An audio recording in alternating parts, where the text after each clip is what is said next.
It is my sincere hope that you will take these principles to heart and discover for yourself how the power of positive thinking can truly change your life.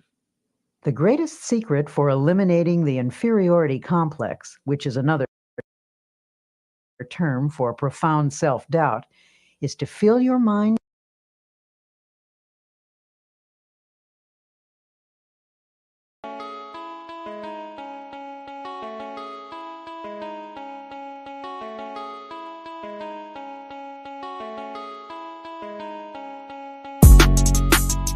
I got some big shoes for a big buck, like I can't lose.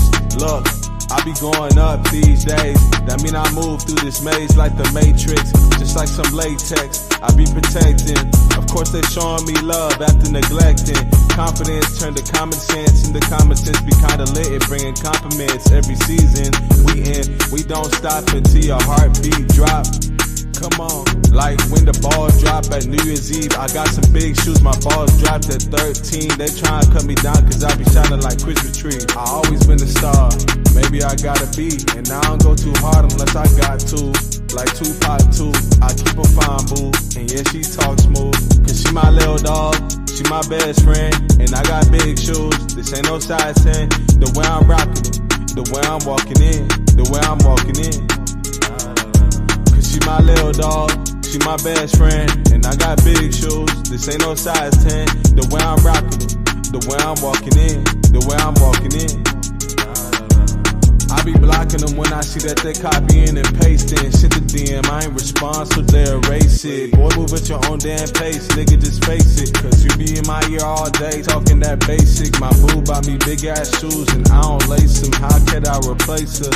I mean, she do so much for me. I be hugging the beat, I be loving the beat. She be chopping to me. I said, damn, I'm gon' high walk across the street. And afterwards, she be running and jumping on me. Cause she my little dog, she my best friend. And I got big shoes, this ain't no size 10. The way I'm rocking it, the way I'm walking in, the way I'm walking in.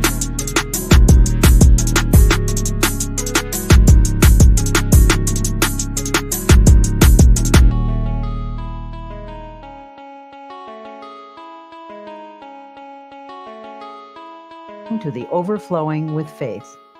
Develop a tremendous faith in God, and that will give you a humble yet soundly realistic faith in yourself. And how do you acquire this dynamic faith? Well, the answer begins with the study of the scriptures and the use of prayer, lots of prayer. The scriptures say, according to your faith, be it unto you. The bigger your problem, the bigger your prayer should be. Drive your prayers deep into your doubts, into your fears and insecurities. Pray deep, big prayers that have plenty of strength, and you will come up with a powerful and vital faith. It is also helpful to go to a competent spiritual advisor, a minister, a priest, or a rabbi for instruction. The ability to make faith work for you is a skill, and like any skill, it must be studied and practiced to be perfected. One of the most powerful cures for self-doubt is the thought that you are not alone in this world, that Almighty God is actually with you, helping you, that He will be your companion, that He will stand by you, support you, and see you through every adversity. To practice this belief, simply affirm, God is with me, God is helping me, God is guiding me. Spend several minutes each day visualizing God's presence. Then practice believing that affirmation. Go about your business on the assumption that what you have affirmed and visualized is absolutely true. The release of power and confidence which this procedure stimulates will astonish you. Along with prayer and study of the scriptures, another very effective way to build self-confidence is by suggesting confidence concepts to yourself. If your mind is obsessed by thoughts of insecurity and inadequacy, that is, of course, because such thoughts have dominated your thinking over a long period of time. You must give your mind a different and more positive thought pattern, and that requires discipline. In the busy activities of daily existence, the repetition of positive ideas can help re-educate the mind and make of it a power-producing plant. It is possible, even in the midst of your daily work, to drive confident thoughts into your consciousness. Let me tell you about a method one man discovered. This man once went around with the feeling that something terrible was going to happen to him, and it made his life miserable, of course. His mind was saturated with a sense of inferiority. This mental state was reflected in his business, which was doing poorly. But then he hit upon a plan which knocked all those thoughts out of his mind, a plan which allowed him to live with a sense of confidence in himself and in life. I'm a traveling salesman, he explained, and I drive around all day calling on my customers. I've discovered that while a person drives, he or she thinks all kinds of thoughts. If the pattern of thought is negative, one will think many negative thoughts during the day. And that's the way I used to be, he said. I used to drive around all day between calls with my mind full of fear and defeat. And that is one of the reasons my work was going so poorly. Then he showed me his plan. In his glove compartment, he kept a pack of small cards. He chose one and clipped it on the instrument panel of his car. It read, "If you have faith, nothing shall be impossible unto you." He pulled out another which read, "If God be for us, who can be against us?" He told me that as he drove around, he memorized these thoughts. He said, "I've learned to think differently as a result of this practice. The old insecurities that used to haunt me are just about all gone now. And instead of thinking thoughts of defeat and despair, I think thoughts of faith and courage. It is really wonderful the way this method has changed me. It has helped my business too. For how can you expect to make a sale if you approach a customer thinking you're going to fail? This plan is a very wise one. By filling his mind with affirmations of the presence, support, and help of God, this man actually changed his thought processes. He put an end to the domination of his long-held sense of insecurity. His potential powers were set free. Feelings of confidence depend upon the type of thoughts that habitually occupy your mind. If constantly you fix your attention upon dire events that might happen, the result is that you will constantly feel insecure. And what is even more serious is the tendency to create, by the power of thought, the very condition you fear. But when you fill your mind with thoughts of faith, confidence, and security, you force out all thoughts of doubt and weakness. One man I know used a process I'll repeat often in this tape. He went through the Bible and underlined every passage about courage and confidence that he could find. He then committed these lines to memory, in effect, cramming his mind full of the healthiest, happiest, and most powerful thoughts in the world. After a few weeks, the change in him was little short of remarkable. From almost complete defeat, he became an inspiring and confident personality. He now radiates courage and magnetism. He regained confidence in himself and in his own powers by a simple process of thought conditioning. Ralph Waldo Emerson declared a tremendous truth when he said, "They conquer who believe they can." He also said, "Do the thing you fear, and the death of fear is certain." Practice confidence and faith, and your fears and insecurities will soon have no power The blows of over life, you from at daily all. difficulties to large-scale problems, tend to dissipate energy and leave you spent and discouraged. In such a condition, your true inner power is often obscured, and it becomes easy to yield to setbacks by feeling hopeless. When you find yourself in such a state, it is important to reappraise your assets. A reasonable self-evaluation will convince you that things are not as hopeless as you think they are. For example, a man of 52 consulted me. He was in despair. He told me that everything he had built up over his lifetime had been swept away. "Everything?" I asked sympathetically. "Everything," he repeated. "I have nothing left at all. Everything is gone. There is no hope, and I am too old to start all over again." And he said, "Sadly, I have lost all faith." Naturally, I felt sympathetic toward him, but it was evident that his chief trouble came from the dark shadows of hopelessness in his thinking. These shadows had entered into his mind and had distorted his outlook. His true powers had retreated behind this twisted thinking, leaving him without any force. So I said, "Suppose we take a piece of paper and on it list the values you have left." "Ah, there's no use," he sighed. "I haven't a single thing left." "Well," I said, "let's just see anyway. Now, is your wife still with you?" "Why, yes, of course. And she's wonderful," he added.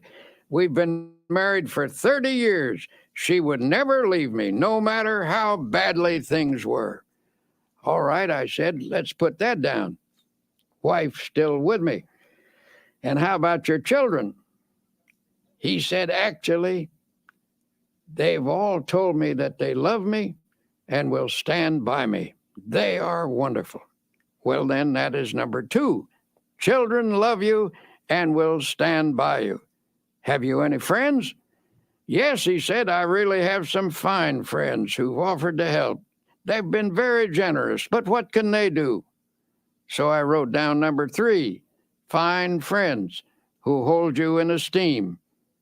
"How about your integrity, your standing in the community?" "Oh, okay. I've always tried to do the right thing." "Well, let's put that down as number 4, integrity, good standing."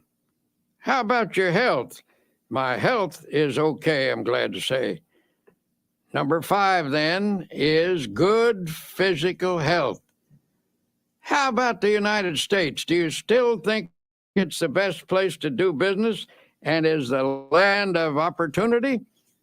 "Well, you and me both agree that it's the only country in the world we'd want to live in," he replied.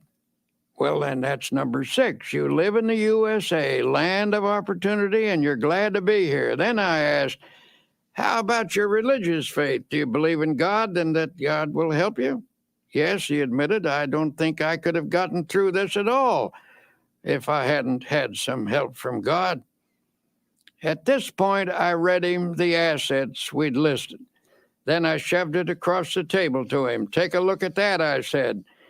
"You've got quite a total of assets there. I thought you told me everything had been swept away." He grinned sheepishly. "I guess I never thought of the situation that way. Perhaps things aren't so bad at that," he said pensively. "Maybe I can start all over again. If I could just get some confidence, if I could just get the feel of some power inside me." Well, in time, he did get that feeling, and he did start all over again. but he did so only when he changed his viewpoint, his mental attitude.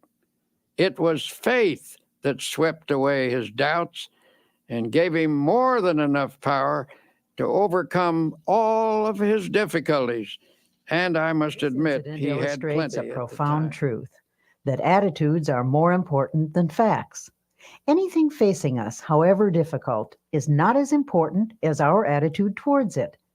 The secret to rising above most difficulties is simply to gain a more balanced view, with a slant that is weighted a bit on the positive side. So if you feel you are defeated and have lost confidence in your ability to win, tell you what you do. Take a piece of paper and make a list, not of the factors that are against you, but of those that are for you. If anyone thinks constantly of opposing forces, those forces will get built up until they assume a formidable strength, which they actually don't possess. But if you mentally visualize and affirm and reaffirm your assets, you will rise out of even the most awesome difficulty. Your inner powers will reassert themselves, and with the help of God, lift you from defeat to victory. To help you start building up your self-confidence, here are 7 suggestions. 1. Create a mental picture of yourself as a success. Hold on to this picture tenaciously. Never permit it to fade. Since your mind tries to complete what it pictures, always picture success, no matter how badly things seem to be going at the moment. Whenever a negative thought about your personal power comes to mind, deliberately voice a positive thought to cancel it out. 2. Don't build up obstacles in your imagination. Minimize them instead. Problems should be seen for what they are and never inflated by fearful thoughts. 3. Don't be awestruck by other people or try to copy them. Remember that most people, despite a confident appearance, are often as scared and as doubtful of themselves as you are. 4. Get a competent counselor to help you understand the origin of your feelings of inferiority and self-doubt. These feelings often begin in childhood. Self-knowledge leads to a cure. 5. Each day, practice the following affirmation. Repeat it out loud if possible. I can do all things through Christ who strengthens me. Here's another dynamic affirmation. If God be for us, who can be against us? 6. Make what you think is a true estimate of your own ability, then raise it 10%. Don't become egotistical, but develop a wholesome self-respect. Believe in your own God-released powers. 7. Put yourself in God's hands.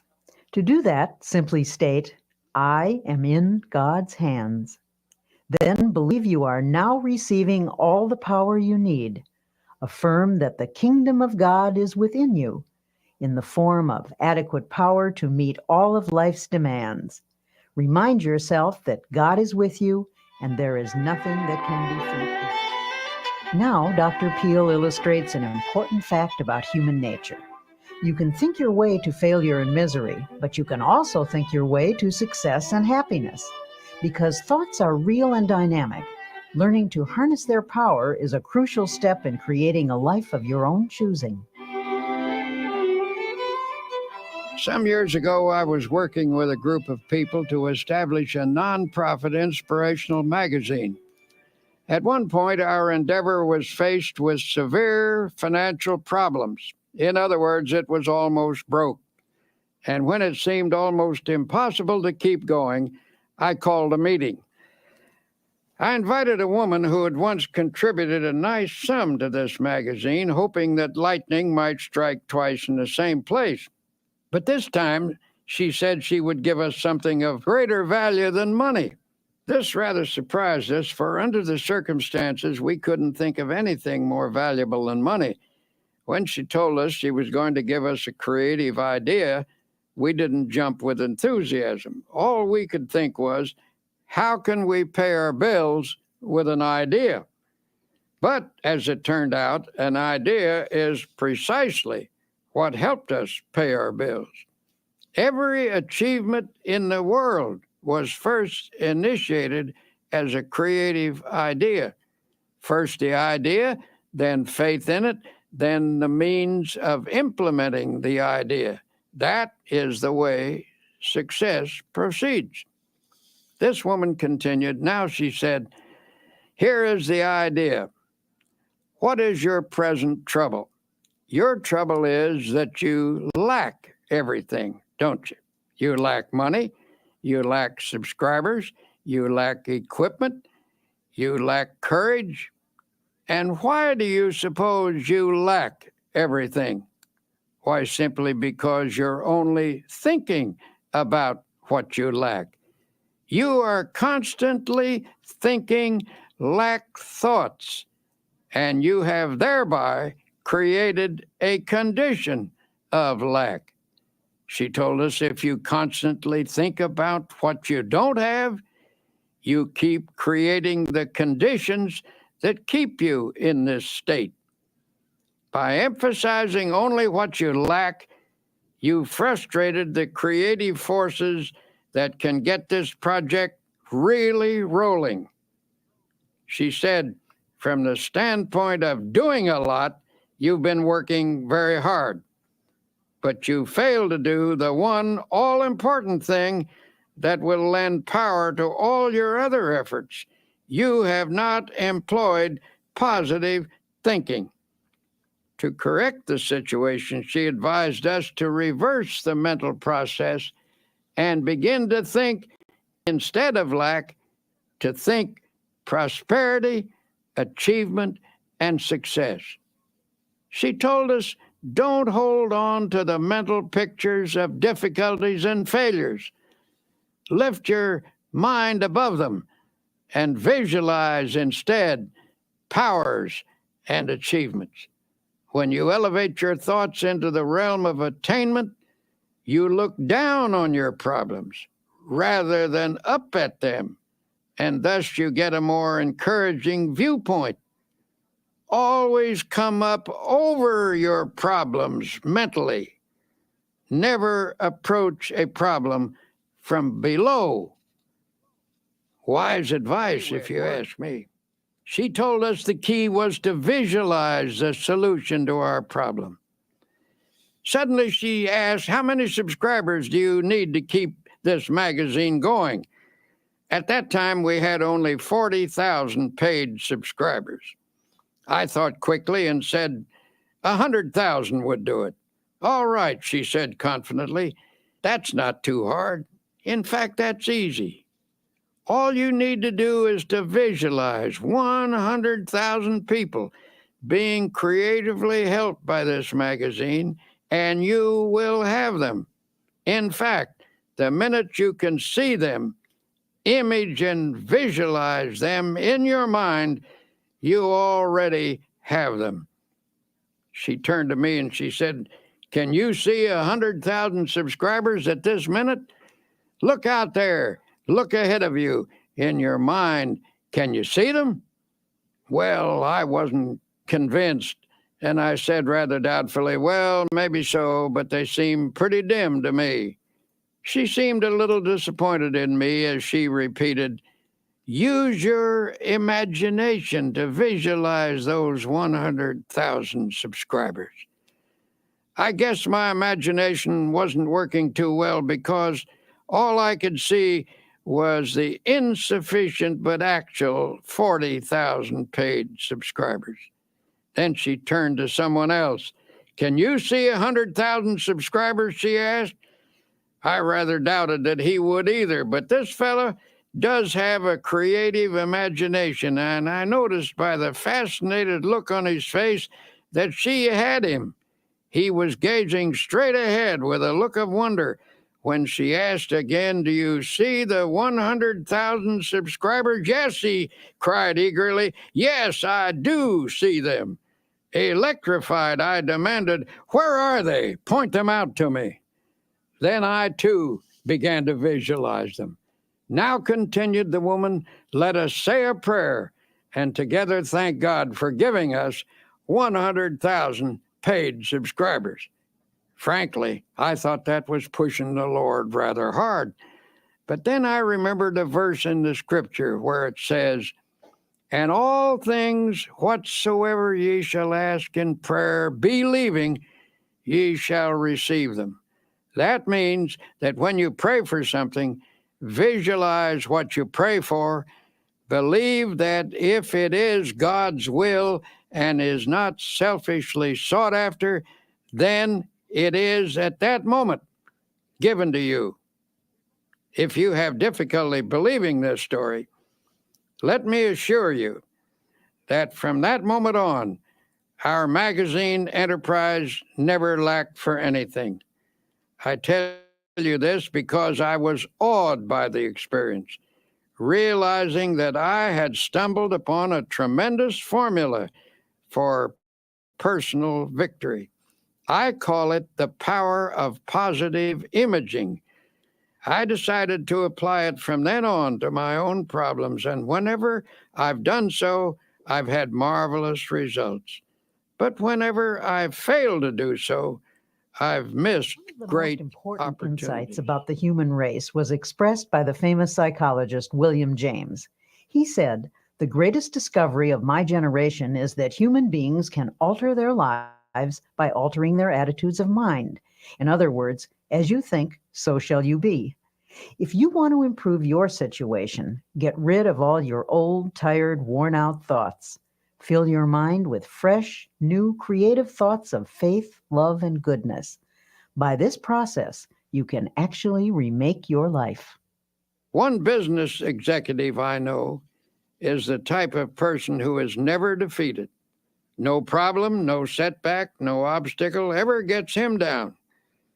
He simply attacks each difficulty with an optimistic attitude and a ready confidence that it will work out all right.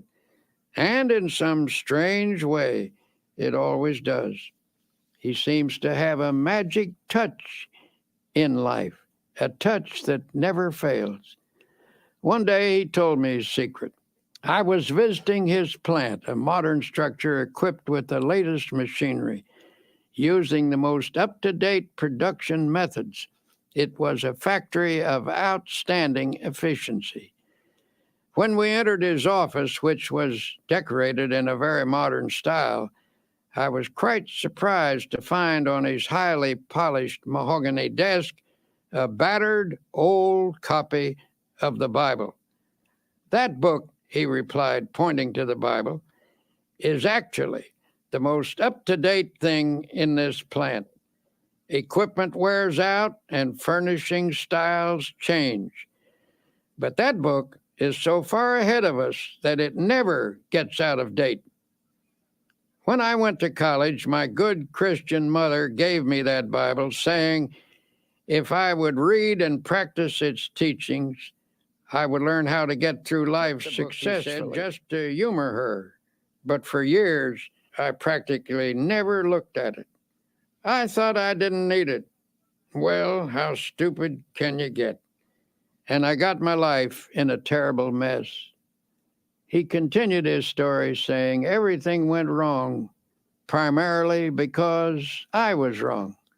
I was thinking wrong and acting wrong.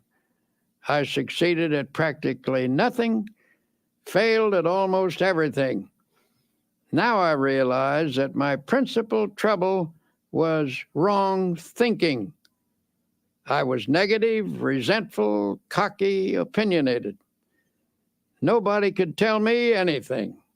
I was filled with gripes at everybody. Little wonder I had no friends. Well, he said, one night I was going through some papers and I came across the long-forgotten Bible. It brought up old memories, and I started to read it aimlessly. It's strange how things happen, how in just a moment of time, everything can become different. As I read, a sentence leaped up at me, a sentence that changed my life. And when I say changed, I mean changed. Here is the sentence this man quoted: "The Lord is the strength of my life. In this will I be confident." I don't know why that one line affected me so, he went on, but it did. I now know that I was weak and a failure because I had no faith, no confidence. But when I read that line, something clicked in my mind. I guess I had what they call a spiritual experience. I decided to put my faith in God thereafter and sincerely try to do my best, following the principles laid down in the Bible. As I did so, I began to get hold of a new set of positive thoughts. In time, my old ways of thinking faded away, and these new thoughts took over and remade me. This incident illustrates an important fact about human nature, which is you can think your way to failure and misery, but you can also think your way to success and happiness. The world in which you live is not primarily determined by outward conditions and circumstances, but by the thoughts that habitually occupy your mind. As Emerson declared, a man is what he thinks about all day long. It has been said that thoughts are things, that they actually possess dynamic power. You can actually think yourself into or out of situations. You can make yourself ill with your thoughts. And by the same token, you can make yourself well by the use of a healing type of thought. Think positively, and you create an atmosphere that nurtures the development of positive outcomes. Potential positive ideas are working in your mind. By releasing and developing these ideas, you can solve your financial problem or your business situation or anything. The practical use of your creative, positive thought pattern can remake your life and you along with it. There was a time when I acquiesced in the silly idea that there is no relationship between faith and prosperity, that when one talked about religion, it should never be related to achievement, that it dealt only with ethics and morals or social values. But I came to realize that such a viewpoint limits the power of God and the development of the individual. Christianity teaches that there is a tremendous power in the universe and that this power can and does dwell in personality. It is a power that can blast out all defeat and lift a person above every difficult situation. We have seen the demonstration of atomic energy. We know that astonishing and enormous energy exists in the universe. This same force of energy resides in the human mind. Nothing on earth is greater than the human mind in potential power. The average individual is capable of much greater achievement than he or she has ever realized. When you actually learn to release your potential power, you will discover that your mind contains ideas of such innovative and creative value that you need not lack for anything anymore. By the full and proper use of your power, stimulated by God's power, you can make just about anything of your life, anything you will pray for and work for. So, tell you what, look deeply into your mind. Amazing wonders are there. Here is a method that will help creative thoughts to flow freely from your mind. First, quiet your mind so that inspirations may rise from its depths. Believe that God is now, this minute, helping you. Form a picture in your mind of your life as it should be. Believe in it Pray about it. Work at it. Never give up on it. Organize your life on a spiritual basis so that God's mighty principles really go to work within you. You will find that here is one of the greatest laws in the universe, and it's stated in 3 words: believe and succeed. In the final analysis, the basic reason a person fails to live a creative and successful life is because of error within himself. His thinking is wrong. When the 23rd Psalm says, "He leadeth me in the paths of righteousness," it not only means that a person is to depart from evil and do good, but that he is to change his thinking from wrong to right, from error to truth. The great secret of successful living is to reduce the amount of error in oneself and increase the amount of truth. It's just that simple. A constant stream of positive, God-guided thoughts creatively affects the circumstances of life. For inner truth always guides you toward the right path and therefore leads to the right results.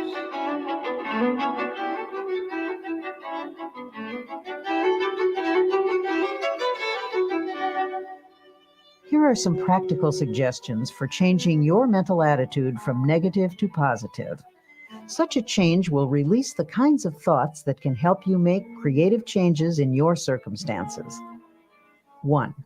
For the next 24 hours, deliberately speak hopefully about everything: your job, your health, your future. Go out of your way to put optimism in everything you say. 2. After speaking hopefully for 24 hours, continue the practice for 1 week. Then you can permit yourself to be realistic for a day or 2. You'll discover that what you meant by realistic a week ago was actually pessimistic, and what you now mean by realistic is something entirely different. It is the dawning of the positive outlook. When most people say they're being realistic, they delude themselves. They are simply being negative. 3. Feed your mind even as you feed your body. A healthy mind requires nourishing, wholesome thoughts. Start at the beginning of the New Testament and underline every sentence about faith.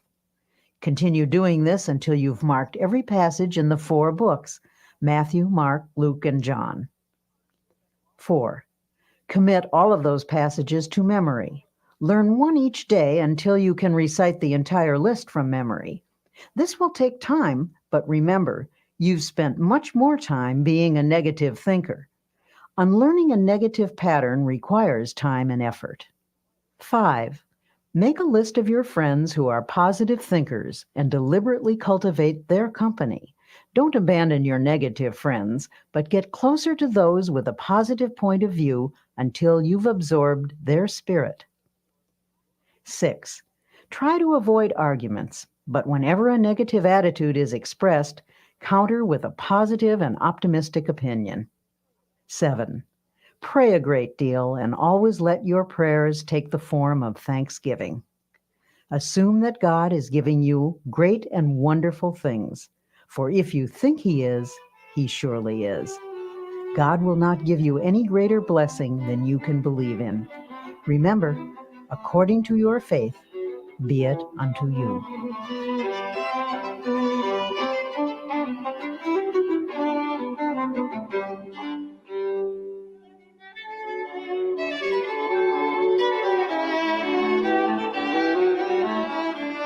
We've all had problems from time to time, and for some of us, they've been so large we're tempted to think that no power on earth can save us. You'll see that some people don't look at things that way. They've found there is an answer to every problem. There is a power that can help: prayer. Personally, I believe that prayer is a sending out of vibrations from one person to another and to God. The entire universe is in vibration. The air is filled with vibration. There are vibrations even in the molecules of a table. The reaction between two human beings is in vibration. When you send out a prayer for another person, you are activating the forces of a spiritual universe. You transmit from yourself to another person a sense of love, helpfulness, support, a sympathetic, powerful understanding.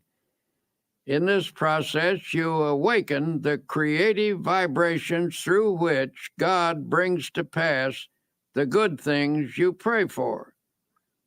Prayer power is a manifestation of energy.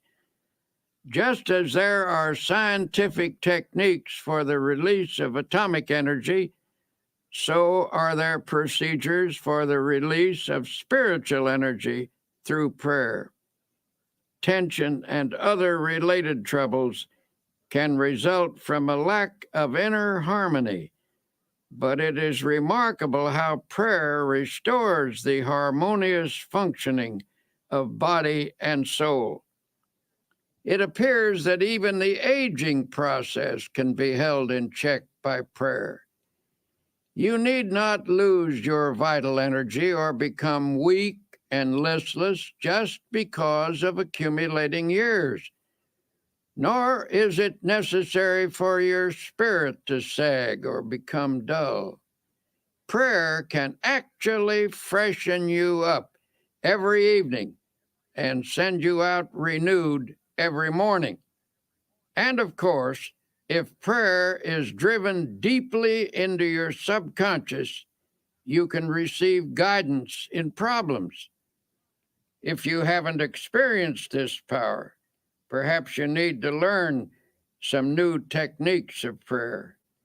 It is important to realize that you're dealing with the most tremendous power in the world when you pray. The process that most effectively opens your mind to God. Any method which stimulates the flow of God's power into your mind is highly creative. If you've been praying in a certain manner, even if it's brought blessings, which it doubtless has, perhaps you can pray even more profitably by varying the pattern and by experimenting with fresh prayer formulas. One man I know opened a small business in New York City a number of years ago. He characterized his first establishment as a little hole in the wall. He had only one employee. In a few years, this man moved into more extensive quarters. It became a very successful operation. As he described it, his method of business was to fill the little hole in the wall with optimistic prayers and positive thoughts.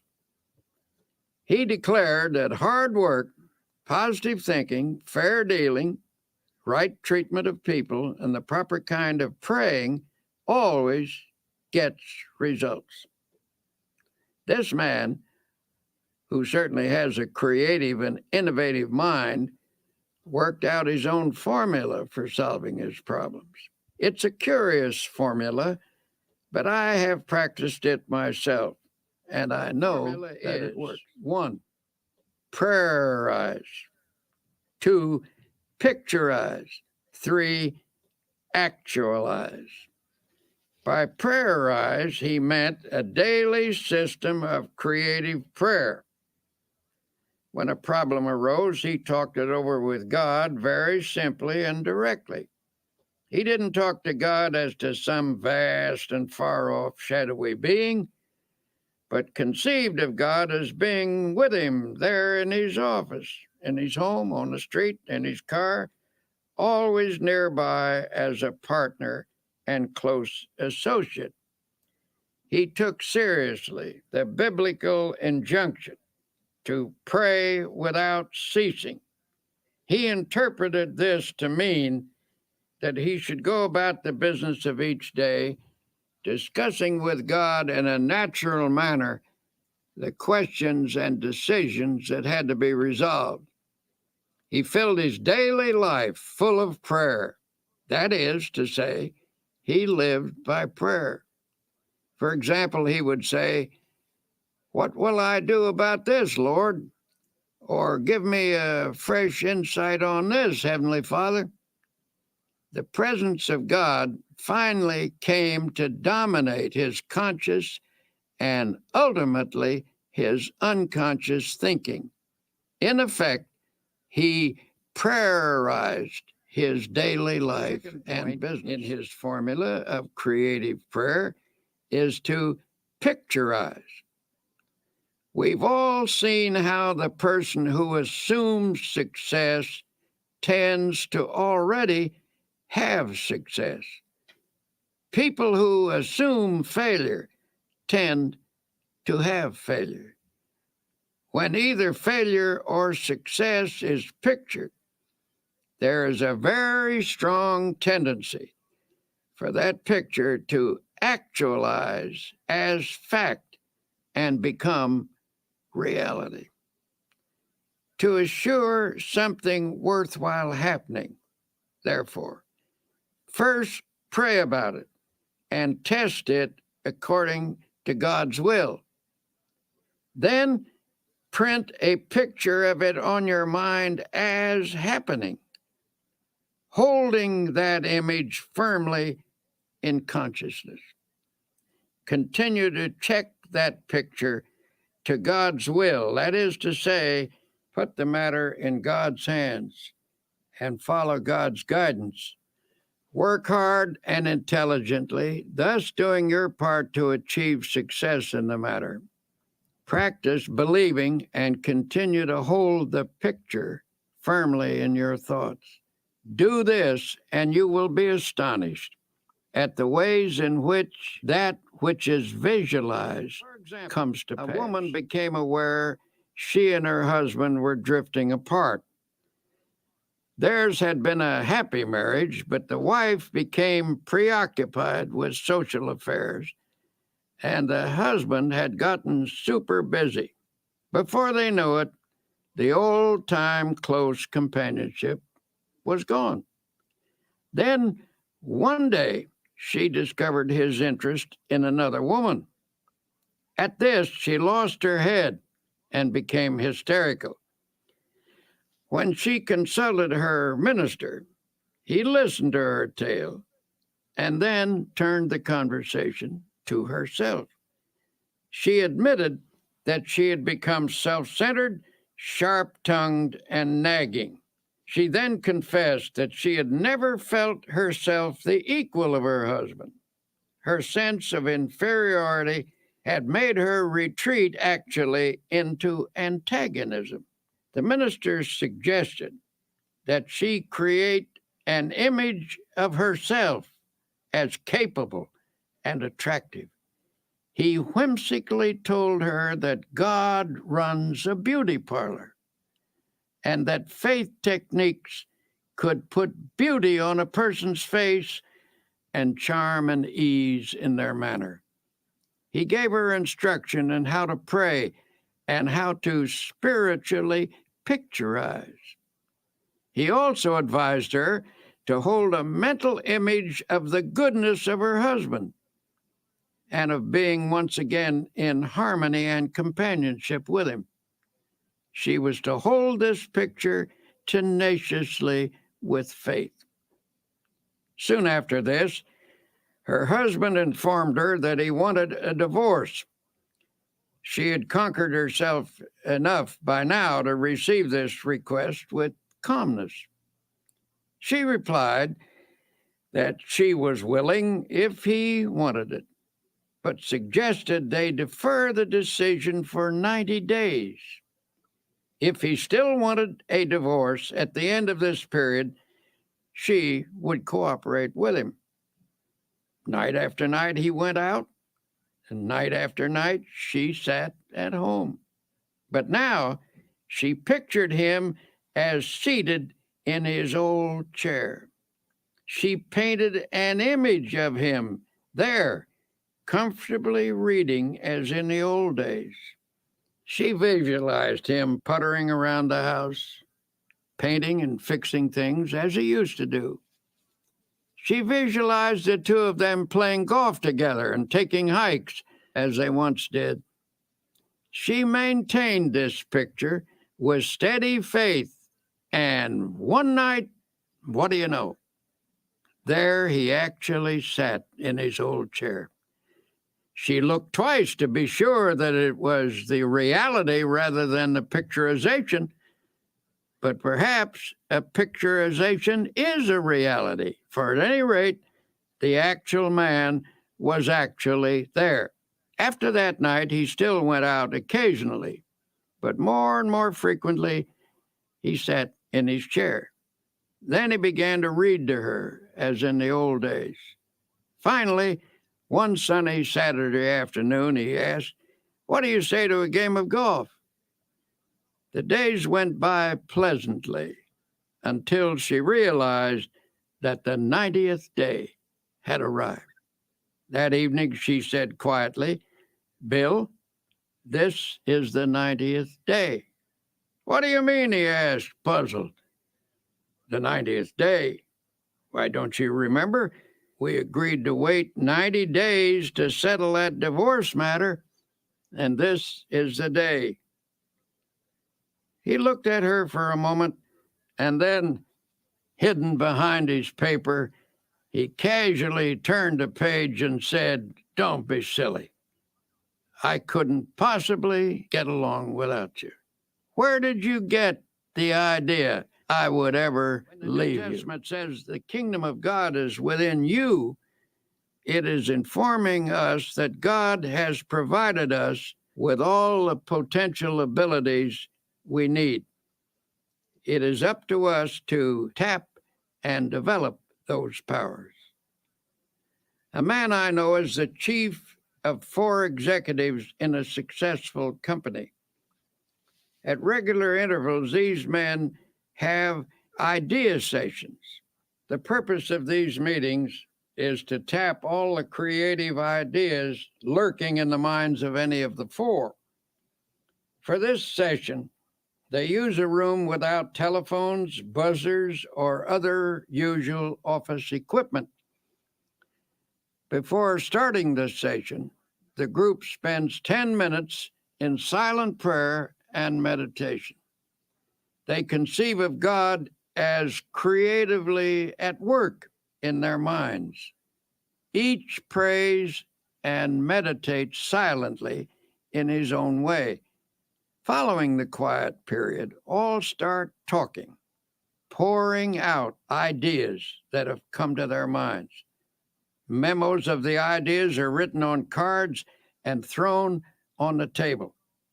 No one is permitted to criticize any idea at this point, for they believe that argument can stop the flow of creative thought. The cards are gathered up to be evaluated at a later session, which follows this idea tapping session, where thinking is stimulated by prayer power. As one of the executives explained, we've come up with insights that not only show on our bottom line, but which have given us a new feeling of confidence. Beyond that, a deeper feeling of fellowship among the 4 of us has grown, and this has spread to others as well.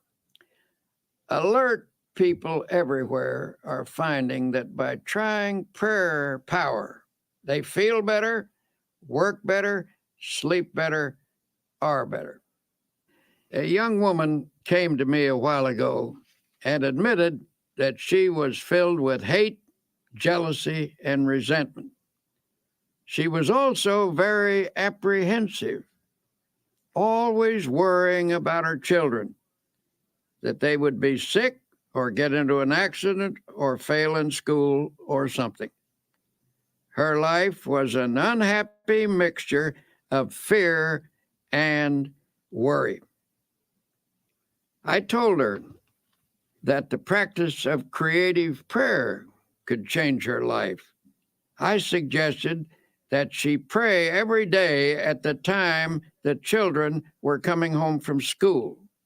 and make her prayers an affirmation of God's protective care. Doubtful at first, she became a most enthusiastic practitioner of prayer. Here's what she wrote to me. My greatest progress dates from the time you told me that every day is a good day if you pray. I began to put into practice the idea of affirming that this would be a good day the minute I woke up in the morning. And I can positively say that I haven't had a bad or upsetting day since that time. The amazing thing is that my days actually haven't been any smoother or any more free from petty annoyances than they ever were. But they just don't seem to have the power to upset me anymore. Every night, I begin my prayers by listing all the things for which I am grateful, little things that added to the joy of the day. I know that this habit has geared my mind to pick out the nice things and forget the unpleasant ones. The fact that for 6 weeks I have not had a single bad day and have refused to get downhearted with anyone is really People marvelous find tremendous to me. power each day through prayer. Here are 10 suggestions for achieving effective results from your prayers. 1. Set aside a few minutes each day. Do not say anything. Simply practice thinking about God. This will make your mind spiritually receptive. 2. Pray out loud using simple, natural words. Tell God anything that's on your mind. Talk to God in your own language. 3. Pray as you go about the business of the day, on the subway or bus or at your desk. Begin by closing your eyes to shut out the world and concentrate briefly on God's presence. 4. Don't always ask for something when you pray, but instead affirm that God's blessings are being given and spend most of your prayers offering thanks. 5. Pray with the belief that sincere prayers can reach out and surround your loved ones with God's love and protection. 6. Never use a negative thought in prayer. Only positive thoughts get results. 7. Always express willingness to accept God's will. Ask for what you want, but be open to take what God gives you. It may be better than what you ask for. 8. Practice the attitude of putting everything into God's hands. Ask for the ability to do your best and then leave the results confidently to God. 9. Pray for people you do not like or who have mistreated you.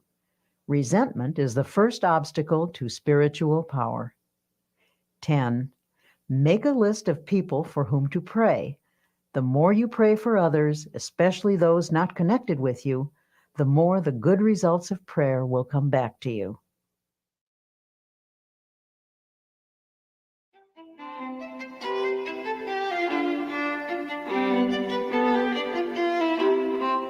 Some people, it seems, always have an extra dash of energy for just about any task they want to undertake. What's the secret? How do they do it? In this lesson, entitled Tune Into the Infinite, Dr. Peel talks about the source of all energy and how to tap into its boundless power. A Major League Baseball pitcher once played a long game when the temperature was over 100 degrees. He lost several pounds as a result of the afternoon's exertion, and at one stage of the game, his energy was severely depleted. But this man had a unique method for restoring energy. He simply repeated a passage from the Old Testament. But they that wait upon the Lord shall renew their strength. They shall mount up with wings as eagles. They shall run and not be weary, and they shall walk and not faint. The pitcher completed the game with energy to spare. He explained the technique by saying, I sent a powerful energy-producing thought through my mind. As this baseball player discovered, prayer has the power to alter not only our attitudes, but our energy level as well. How we think we feel physically has a definite effect on how we actually feel. If your mind tells you that you're tired, the nerves and the muscles accept that as a fact. If your mind is intensely interested in something, you can keep on with an activity indefinitely. In the same way, our spiritual life functions through our thoughts, especially when we pray. When you tell yourself that you have powerful internal resources, you supply attitudes of faith to your mind. Such attitudes increase your energy and your well-being. Full of vitality and vigor says that he goes to church regularly to get his batteries recharged. His concept is sound. God is the source of all energy: atomic energy, electrical energy, spiritual energy. Indeed, every form of energy derives from the Creator. The Bible emphasizes this point when it says, "He giveth power to the faint, and to them that have no might, he increaseth strength." And here's how the Bible describes life's energizing and re-energizing process. In him we live and move and have our being. In other words, from God we receive our vitality and our dynamic energy, and through him we attain completeness. Contact with God establishes within us a flow of the same type of energy that recreates the world, that renews springtime every year. When we're in spiritual contact with God through our thoughts, divine energy flows through us and automatically renews the original creative act. It's not unlike an electric clock connected to an outlet. The clock continues to keep time until it's unplugged. Then it stops because it has lost contact with its source of power. When we lose contact with our divine source of energy, much the same thing happens. We can tap into a reservoir of boundless power, and from this source, we can draw on unlimited energy for body and mind. A friend of mine, a man whose responsibilities are very heavy, works from morning until night without interruption, but this fellow always seems able to assume new obligations. Most importantly, he has the knack of handling his work easily and efficiently. One day I happened to be talking with his physician, and I commented that I hoped this man wasn't setting a dangerous pace that could lead to a breakdown. The doctor shook his head. "No," he replied, "I don't think there's any danger of a crack-up. The reason is that he's a thoroughly well-organized individual with no energy leaks in his makeup. He handles things with easy power and carries burdens without strain. He never wastes an ounce of energy. Every effort is applied with maximum force." When asked to account for this seemingly boundless energy and efficiency, the physician stated, "He's emotionally well integrated. And what's more important, he is a soundly religious person. His religion provides him with a workable mechanism for preventing energy leaks. It isn't hard work that drains off energy, but emotional upheaval. And this man is entirely free." People are realizing that the maintenance of a sound spiritual and emotional life is an important factor in the enjoyment of a forceful personality. If proper attention is given to the spirit and the emotions, energy will be conserved. But if emotional reactions are not kept in balance, you will begin to see a drain on your vital force. When body, mind, and spirit work harmoniously, there is a natural and continuous replacement of necessary energy. It was the custom of Thomas A. Edison, the world's greatest inventive wizard, to come home from his laboratory after many hours of labor and lie down on his old couch. His wife said he would fall asleep as naturally as a child. In perfect relaxation, he would sink into a deep and untroubled slumber. After 3 to 5 hours, he would become instantly wide awake, completely refreshed, and eager to return to his work. When she was asked to analyze her husband's ability to rest in such a natural and complete manner, Mrs. Edison said, "He was nature's man." By that, she meant that he was completely in harmony with nature and with God. He was free from obsessions, disorganization, conflict, mental quirks, and emotional instability. He worked until he needed to sleep. Then he slept soundly, arose, and returned to his work. He lived a long life and was in many respects the most creative mind ever to appear on the American continent. He drew his energy from emotional self-mastery, the ability to relax completely, his amazingly harmonious relationship with the universe caused nature to reveal to him its inscrutable secrets. Every great personality I've ever known, and I have known many, who has demonstrated the capacity for prodigious work, has been a person in tune with the infinite.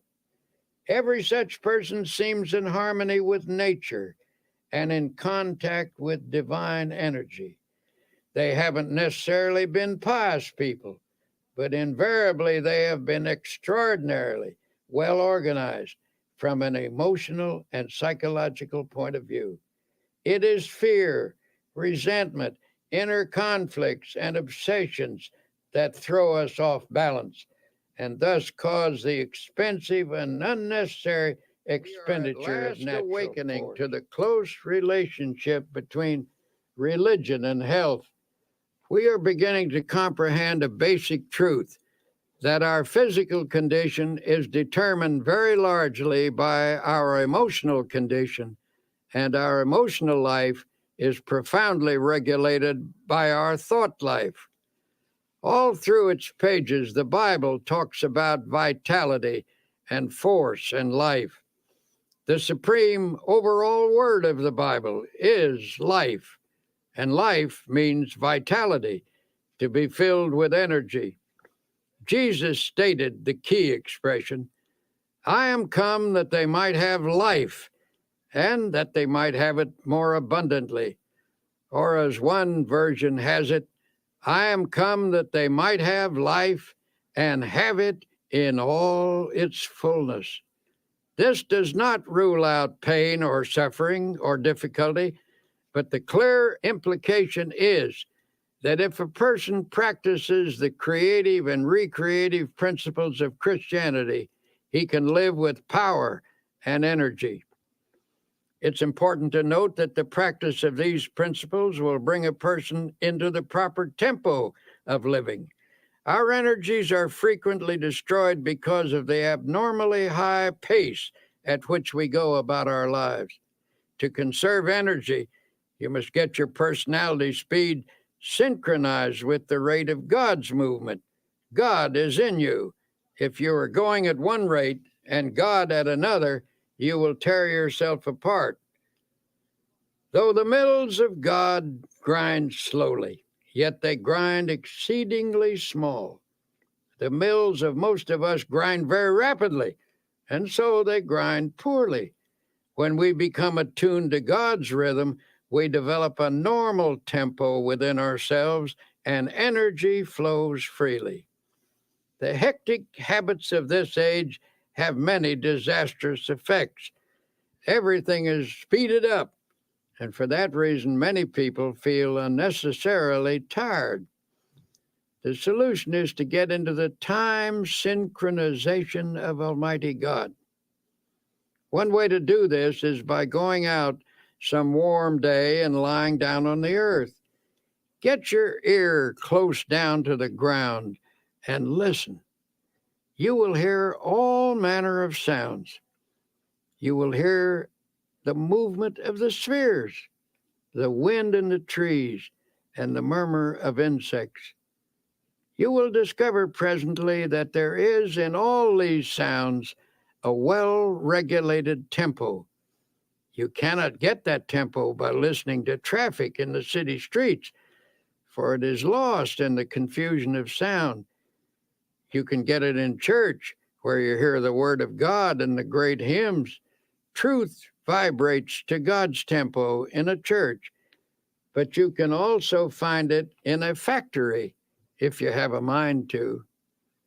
To get yourself in tune with the rhythm of God, first allow yourself to relax physically.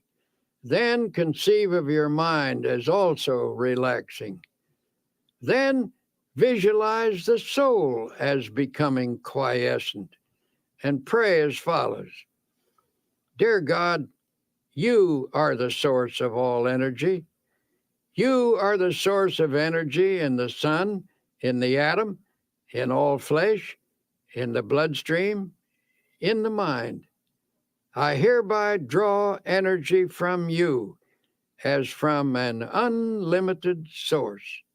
Then practice believing that you do receive energy. Keep in tune. Of course, many people are tired simply because they aren't interested in anything. Nothing ever moves them deeply. To some people, it makes no difference what's going on or how things go. Their personal concerns are more important than all crises in human history.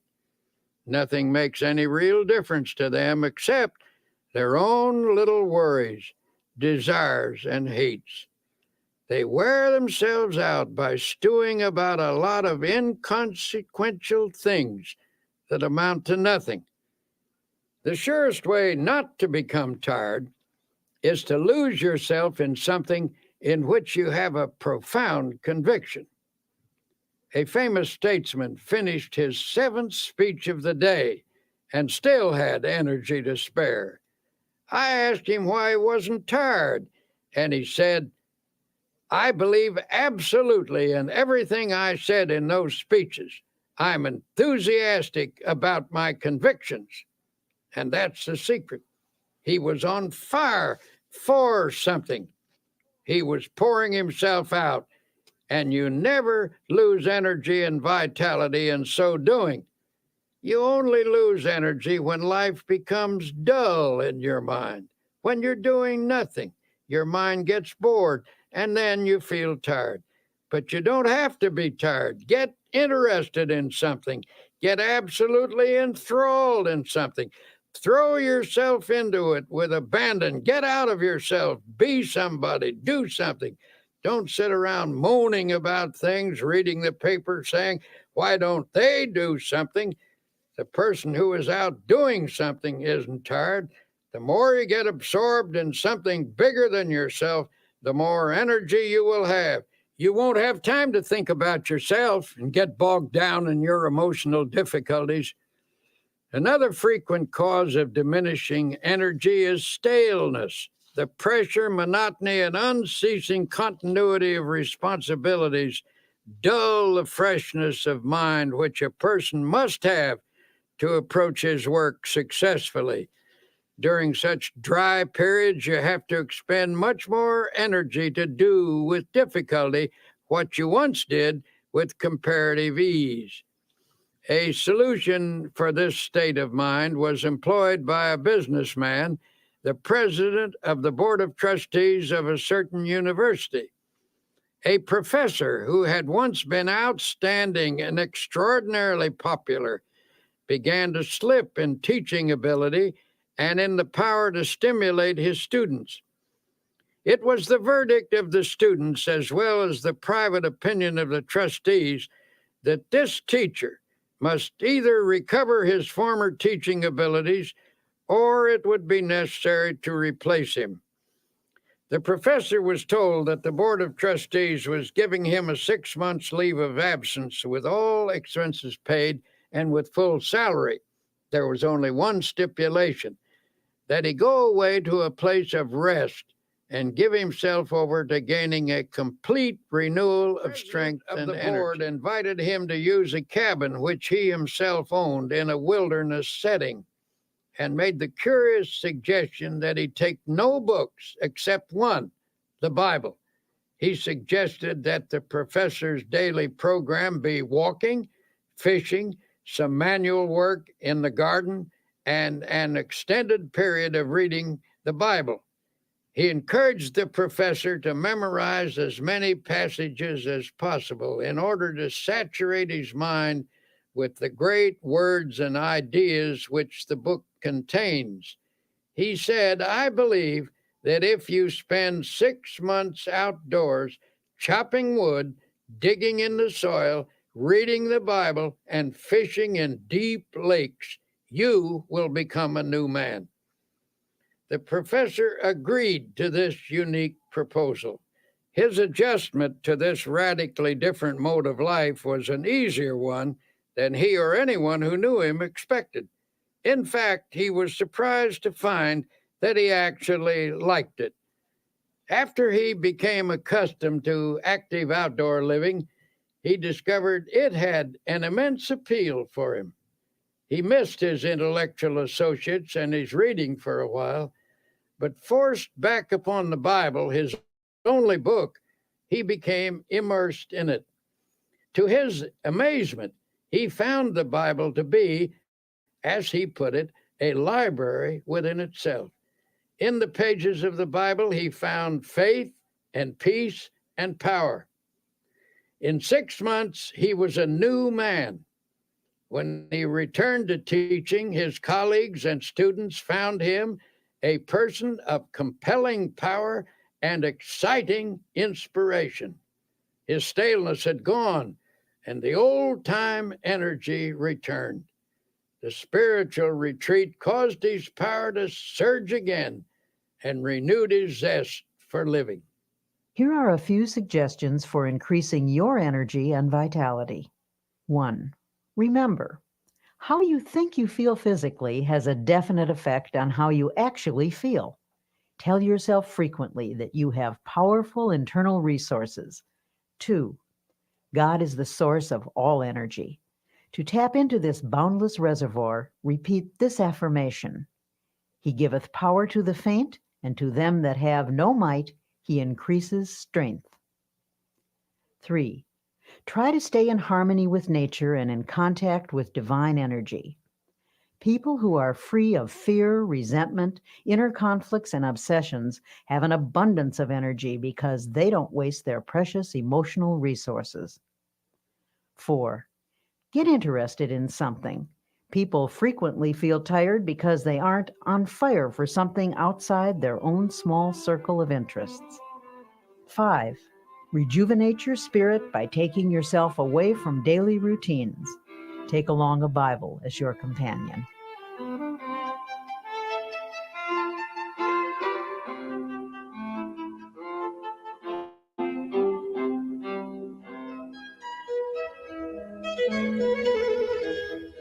In a chaotic world, a sense of inner harmony is increasingly difficult to achieve. And yet, tranquility is essential to both physical and emotional well-being. In this section, entitled "A Peaceful Mind Generates Power," you will learn one of the most important characteristics of a happy and successful person: peace of mind. How often have you found yourself complaining about how poorly you slept the night before, that you went to bed with an ear full of trouble? Given the choice, wouldn't you rather fall asleep with a mind full of peace? The secret to a mind full of peace lies in one's mental attitude. The life of strain is very difficult. On the other hand, the life of inner peace, being harmonious and without stress, is the easiest type of existence. It is a life which accepts God's gift of peace and embraces the attitude of relaxed trust in Him. The first technique recommended is to practice emptying the mind. I cannot emphasize enough the importance of a frequent mental catharsis. This means clearing the mind of fears, hates, insecurities, regrets, and guilt. The mere attempt to empty the mind tends to give relief. Haven't you ever experienced a welcome sense of release when you've poured out your troubles to somebody you can trust? One effective method for doing this is the daily practice of silence.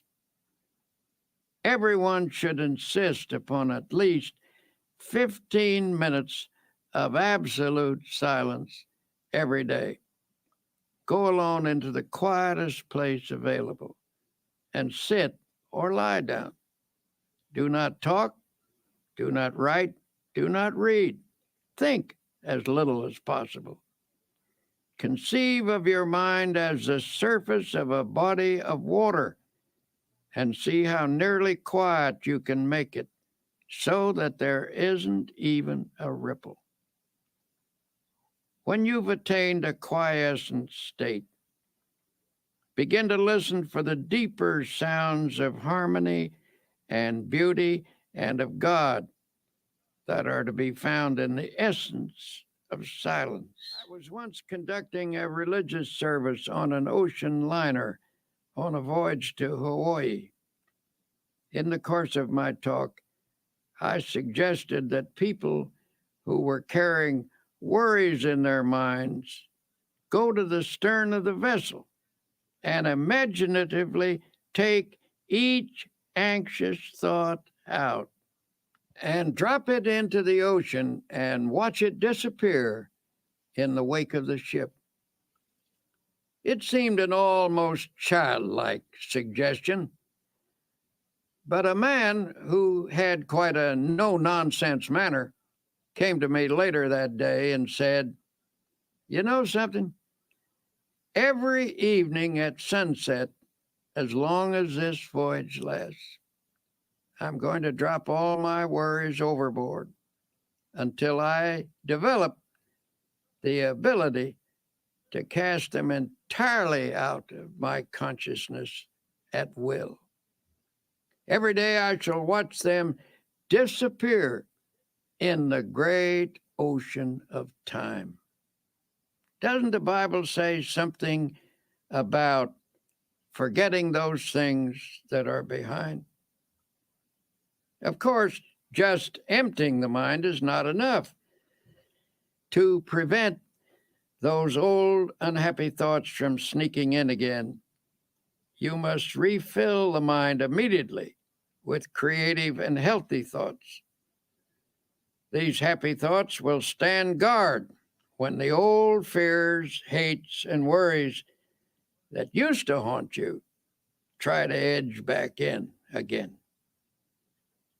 At intervals during the day, practice thinking a carefully selected series of peaceful thoughts.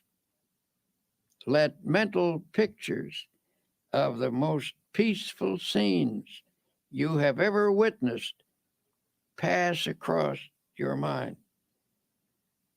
For example, you might see a beautiful valley filled with the hush of evening time as the shadows lengthen and the sun sinks to rest. Or you could recall the silvery light of the moon falling upon rippling waters, or the sea washing gently upon soft shores of sand. Serene images like these will work upon your mind as a healing medicine. You might also practice the techniques of repeating beautiful words out loud. Words have profound suggestive power, and there is healing in the very saying of them. Utter a series of panicky words, and your mind will immediately go into a mild state of nervousness. You will perhaps feel a sinking in the pit of your stomach that soon affects your entire body. If, on the other hand, you speak peaceful, quieting words, your mind will react in a peaceful manner. Use such words as, for example, tranquility. Repeat the word slowly several times. Tranquility is one of the most beautiful and melodic of all English words, and the mere saying of it tends to induce a tranquil state. It is also helpful to use lines from poetry. When peaceful quotations are dropped in the subconscious, they lubricate the mind with peace. Here is one from a 16th century mystic. Let nothing disturb you. Let nothing frighten you. Everything passes away except God. God alone the words of the Bible have a particularly strong therapeutic value. Drop them into the mind, allowing them to dissolve in consciousness, and they will spread a healing balm over your entire being. For attaining peace of mind, this is one of the simplest things to do, and also one of the most effective. There are other practical ways by which you can develop a serene state of mind. One way is through your conversations. Depending upon the words we use and the tone in which we use them, we can talk ourselves into being nervous, high-strung, and upset. But by our speech, we can also achieve quiet reactions. Talk peaceful to be peaceful. You see, the words we speak have a direct and definite effect upon our thoughts. So in a group, when the conversation takes an upsetting trend, try injecting peaceful ideas into the talk. Note how it counteracts the tension.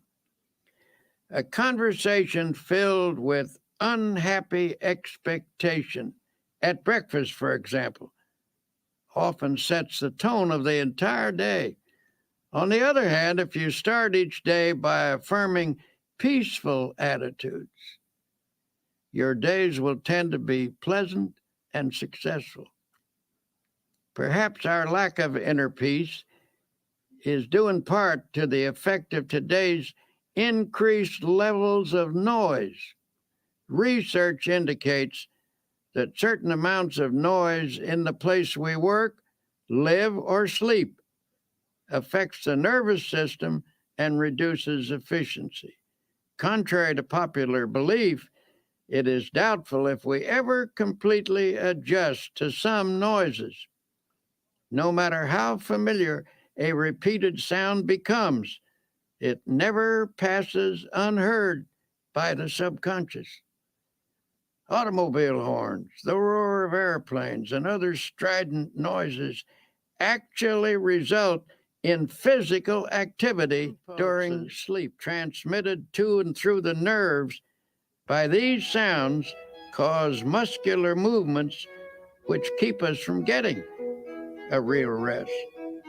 On the other hand, the practice of silence is healing, soothing, and healthy. The sense of rest that results from the practice of complete silence is of utmost value.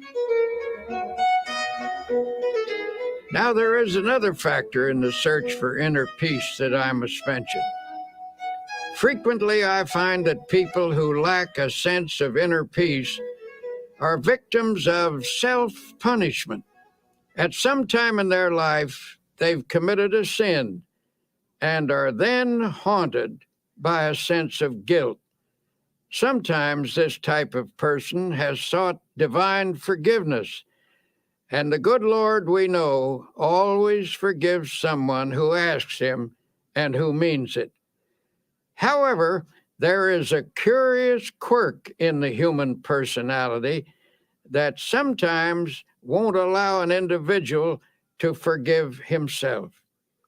A person like this feels he deserves punishment and is therefore always anticipating punishment. As a result, he lives in constant apprehension that something bad is going to happen. In order to find peace under these circumstances, he feels he must intensify his activity. He thinks that hard work will give him some release from his sense of guilt. A physician told me that a number of cases of nervous breakdown in his practice were linked to such guilt feelings, where the patients unconsciously attempted to compensate by hectic overwork. Then they attributed their breakdown not to a sense of guilt, but to their overworked condition. This doctor told me that such a breakdown needn't happen if only the patient could be released from his guilt.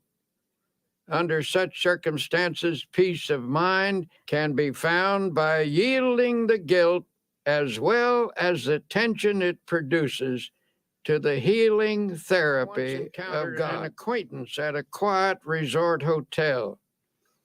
This was a high-pressured, hard-driving, and exceedingly nervous businessman.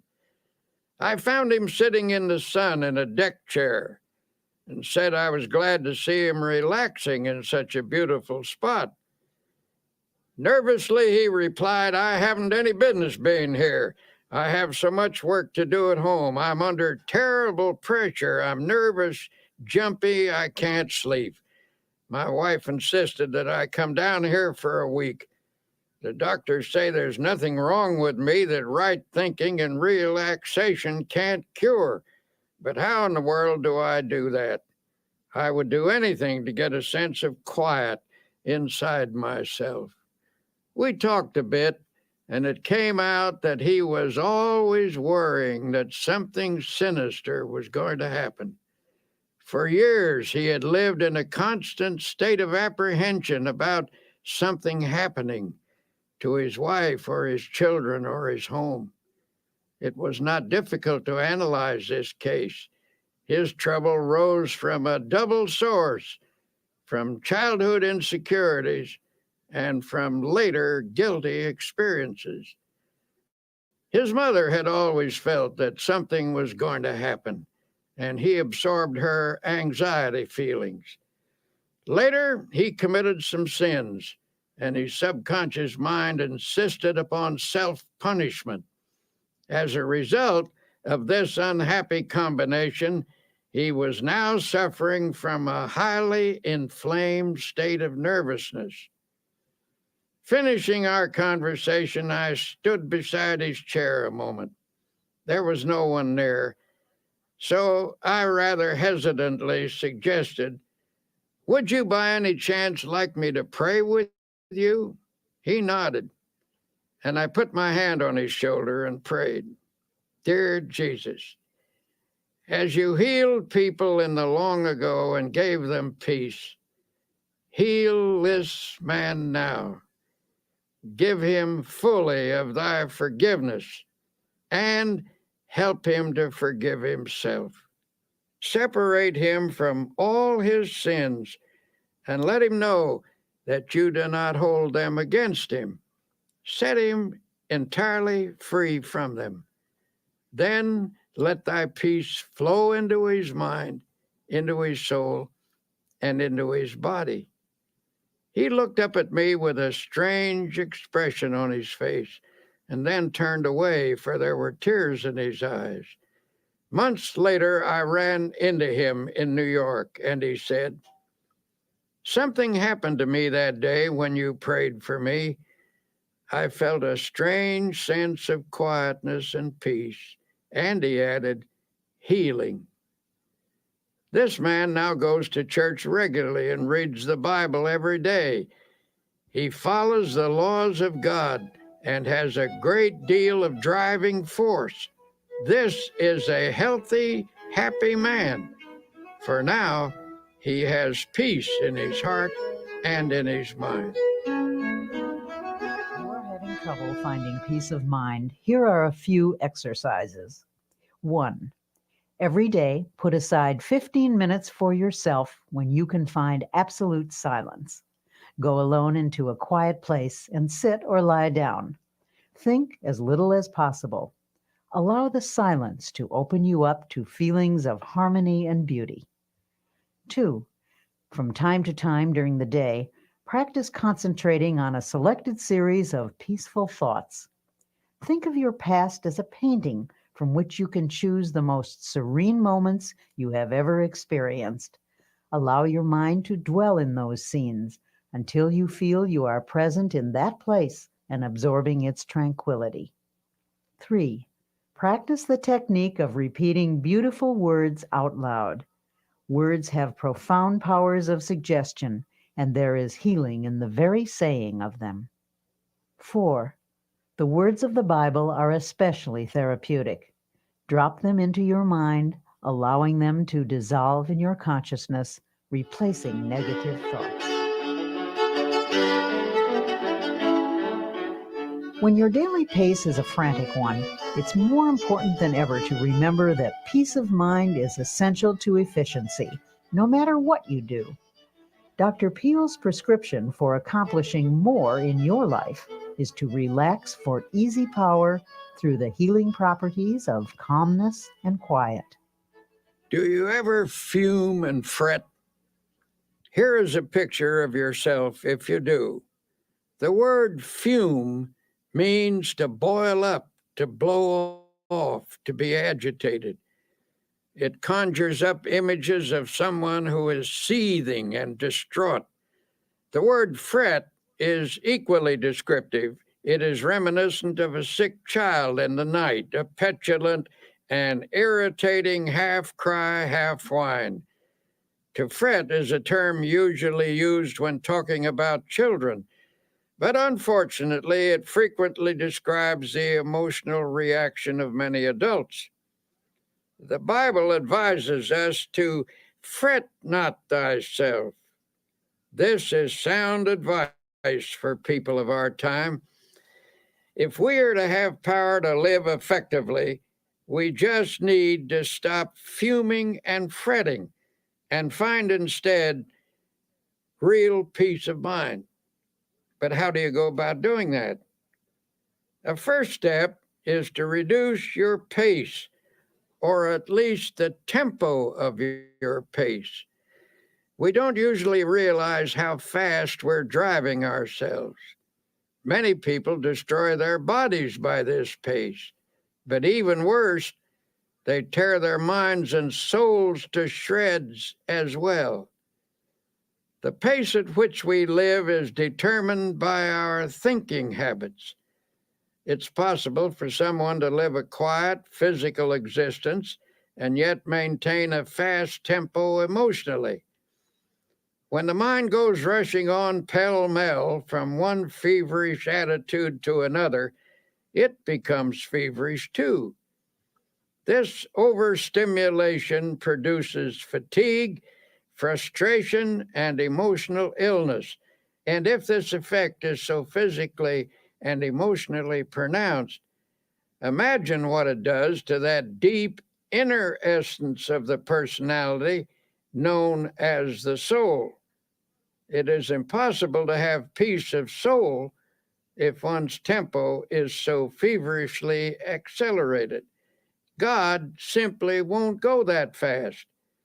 He will not endeavor to keep up with you. He says, in effect, go ahead if you must with this foolish pace, and when you are worn out, I will offer you my healing. But I can make your life rich if only you will slow down and live and move and have your being in me. God moves imperturbably, slowly, and with perfect organization. The only wise rate at which to live is at God's rate. God gets things done, and they are done right, and he does them without hurrying. He neither fumes nor frets. He is peaceful and therefore very efficient. This same peace is offered to us. Peace I leave with you.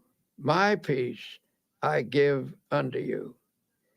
Sometimes I wonder if this generation isn't so accustomed to tension and noise that many aren't comfortable without it.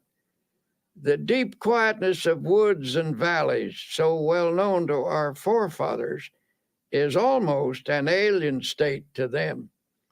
It seems that the tempo of their lives doesn't allow them to draw upon the marvelous sources of peace and quietness that the physical world offers.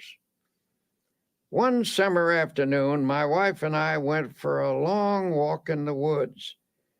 We were stopping at a beautiful lake mountain house, which is set in one of the finest natural parks in this country, 7,500 acres of virgin mountainside, in the middle of which is a lake that is set like a gem in the forest. Here you come out of the deep woods onto some noble promontory and rest your eyes on great valleys set among hills, rock-ribbed and ancient as the sun. These woods, mountains, and valleys constitute what ought to be a sure retreat from every confusion in this world. On this afternoon, as we walked, there was a mixture of summer showers and sunlit hours. We were drenched and started to fret about it a bit because it took the press out of our clothes. Then we told each other that it doesn't hurt a human being to get drenched with clean rainwater, that the rain feels cool and fresh on one's face, and that you can always sit in the sun and dry yourself out. So we walked under the trees and talked, and then fell silent. We were listening deeply to the quietness. In a strict sense, the woods are never still. There is tremendous activity always in the process. But on this beautiful afternoon, nature's sounds were quiet, harmonious. Nature was laying its hand of healing quietness upon us, and we could actually feel the tension being drawn off. Just as we were falling under this spell, the faint sounds of something passing for music came to us. It was a nervous, high-strung music, so popular these days. And presently through the woods came three young people, and one of them was lugging a portable radio. City people out for a walk in the woods, and tragically enough, were bringing their noise along with them. They were nice folk, too, for they stopped and we had a pleasant talk with them. It occurred to me to ask them to turn that thing off and listen to the music of the woods. But I didn't feel it was my business to instruct them, and finally they went on their way. We commented on the loss they were incurring, that they could pass through this peacefulness and not give ear to the music that is as old as the world, harmony and melody the like of which man has never equaled, the song of the wind through the trees, the sweet notes of birds singing their hearts out, the whole background of the music of the spheres. Remember the words of Jesus, "Come ye yourselves apart into a desert place and rest a while." Frequently enough, I've had to remind myself to practice this truth. But we must discipline ourselves to quietness if we expect its benefits in our lives. To help reduce the tension that seems to dominate people everywhere, you can start by reducing your pace.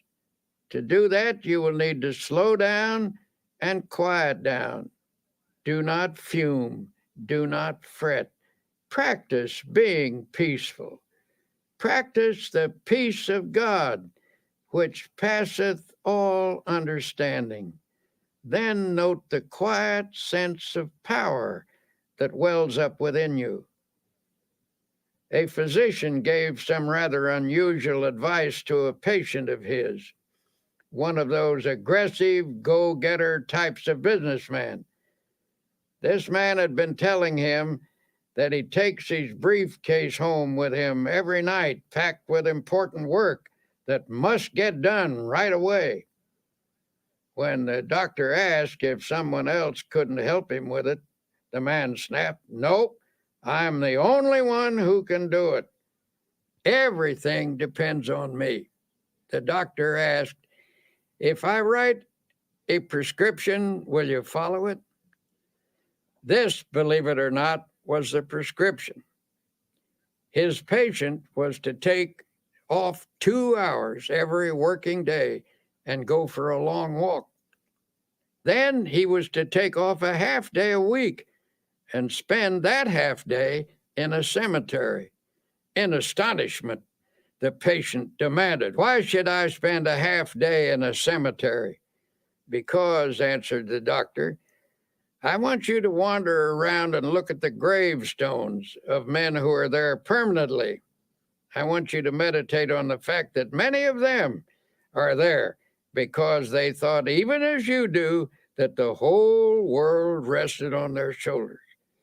Meditate on the solemn fact that when you get there permanently, the world will go on just the same. There are times when it is essential to check our headlong pace, and it must be emphasized that the only way to stop is to stop.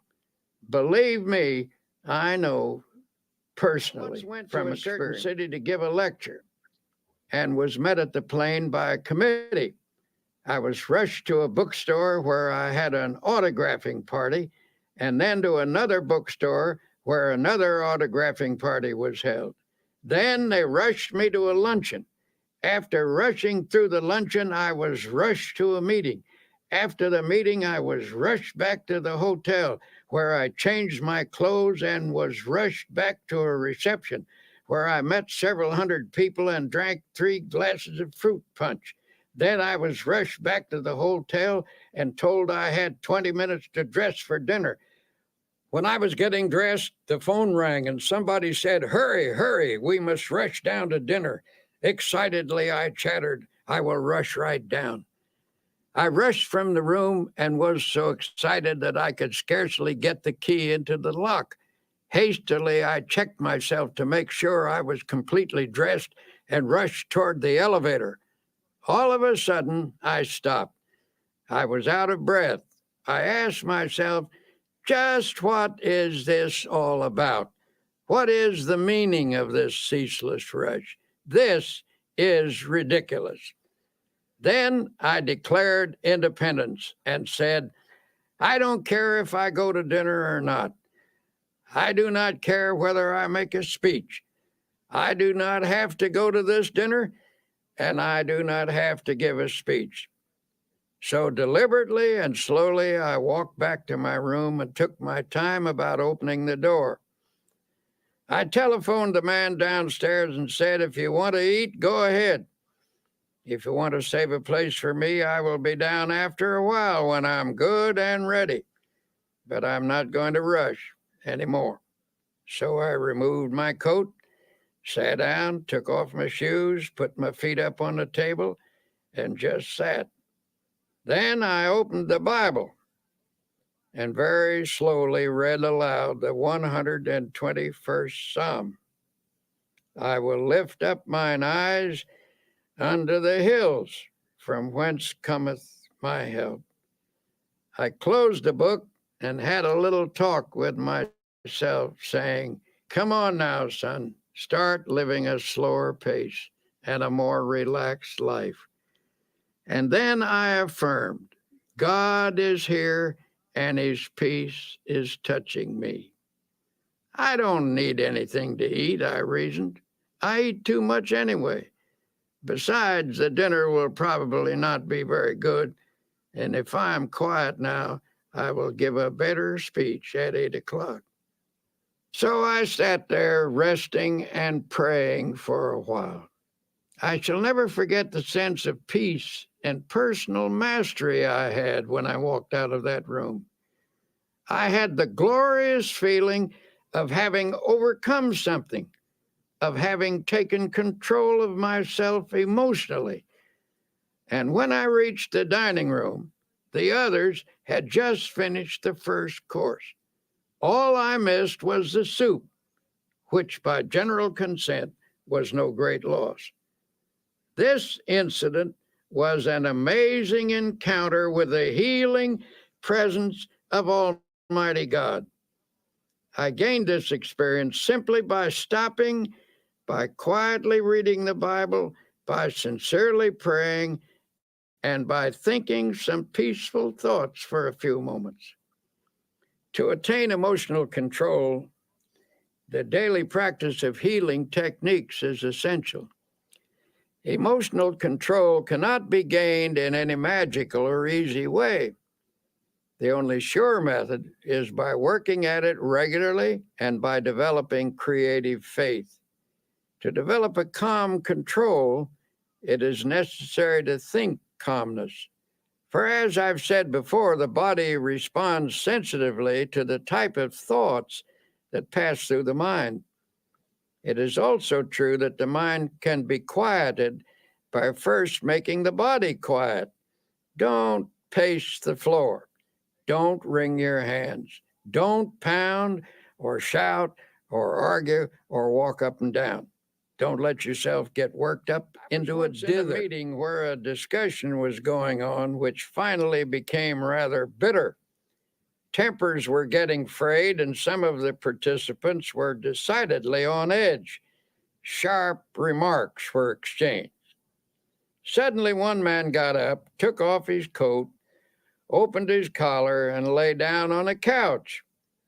Everyone was astonished, and someone asked if he felt ill. No, he said, I feel fine, but I'm beginning to get mad. And I've learned that it is difficult to get mad lying down.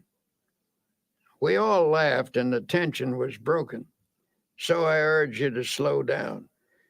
For whatever you really want will be there when you arrive if you work toward it without stress, without pressing.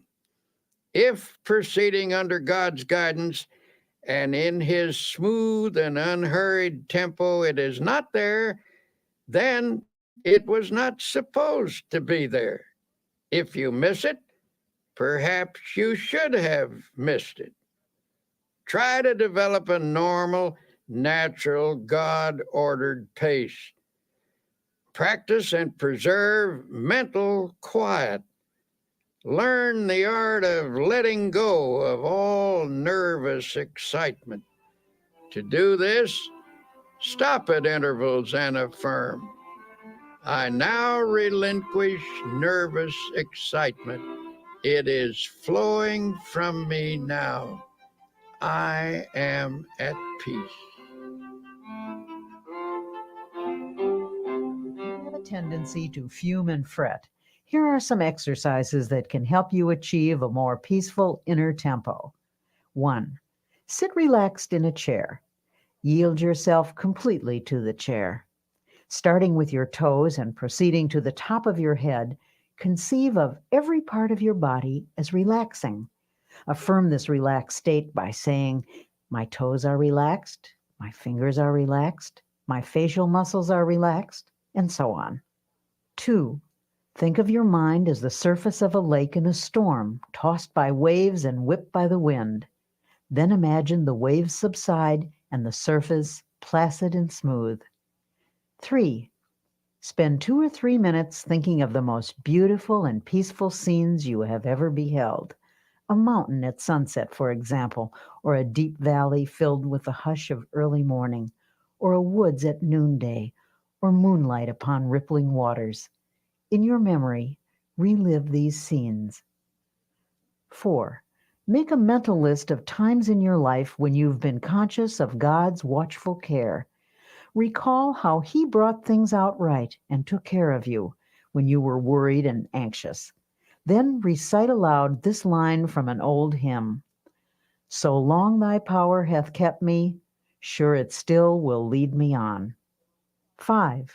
Repeat the following quotation, which has a great power to relax and quiet the mind. Thou wilt keep him in perfect peace, whose mind is stayed on thee. Repeat this aloud if possible, so that by the end of the day you will have said it many times. Conceive of these words as active, vital substances that permeate your mind and send a healing balm to every area of your heart and mind.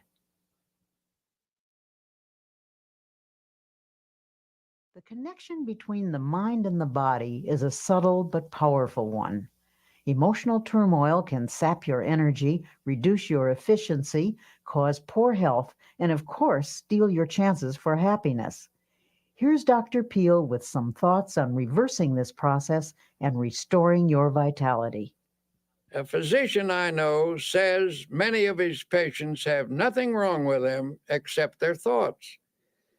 He has a favorite prescription for some of them, and it's a verse from the Bible, no less. It reads, "Be ye transformed by the renewing of your mind."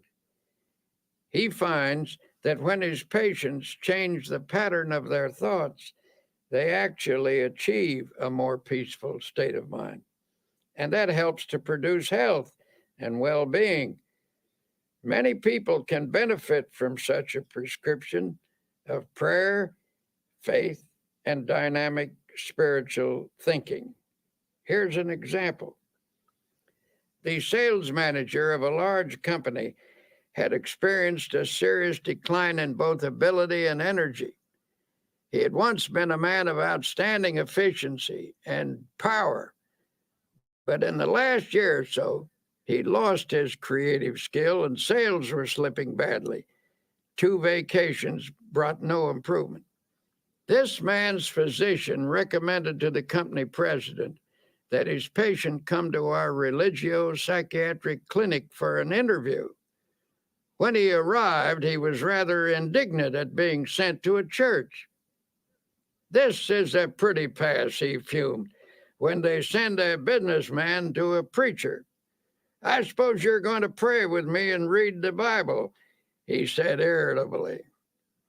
"Well, I wouldn't be surprised," I answered, "for sometimes our trouble lies in an area where prayer and the therapy of the Bible can have an important effect."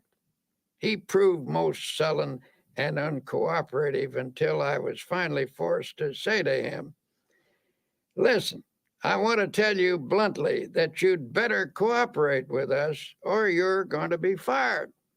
"Who told you that?" he demanded. "Your boss," I replied. "In fact, he says that unless we can straighten you out, as much as he regrets it, you're through." You never saw such a stunned expression on anybody's face.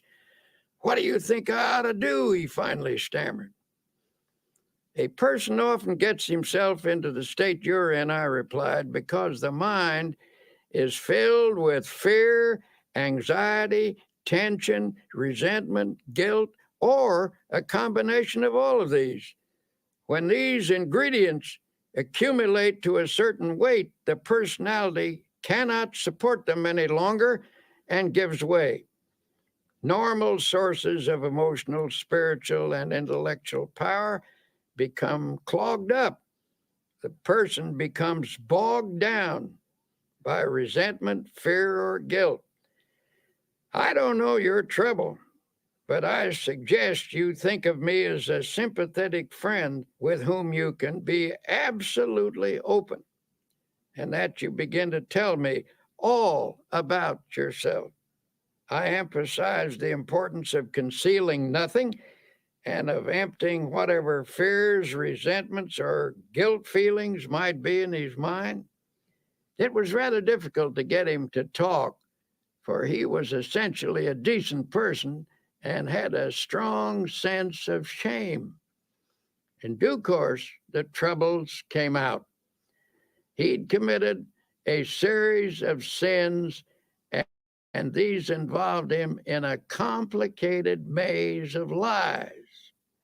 He was living in fear of exposure, and all in all, it was a most pathetic mass of inner confusion. Forget the way he reacted when it was all over. Standing on his feet, he began to stretch. He stood on tiptoes, reaching his fingers toward the ceiling, and then took a deep breath. My, he said, I feel good. It was a dramatic expression of release and relief. Then I suggested that he pray and ask God to forgive him and to fill him with peace and cleanness. Do you mean for me to pray aloud? He asked dubiously. I never did that in my whole life. Yes, I said, it's a good practice, one that will strengthen you. It was a simple prayer, and as best as I can recall it, this is what he said. Dear Lord, I've been an unclean man, and I'm sorry for the wrong I have done. I've poured it all out to my friend here. I now ask you to forgive me and to fill me with peace. Also, make me strong so that I will never repeat these actions. Help me to be clean again and better, lots better. He went back to his office that very day. Nothing was ever said to him, and it did not need to be, for soon he got back into stride and regained his position as one of the best sales managers in his city.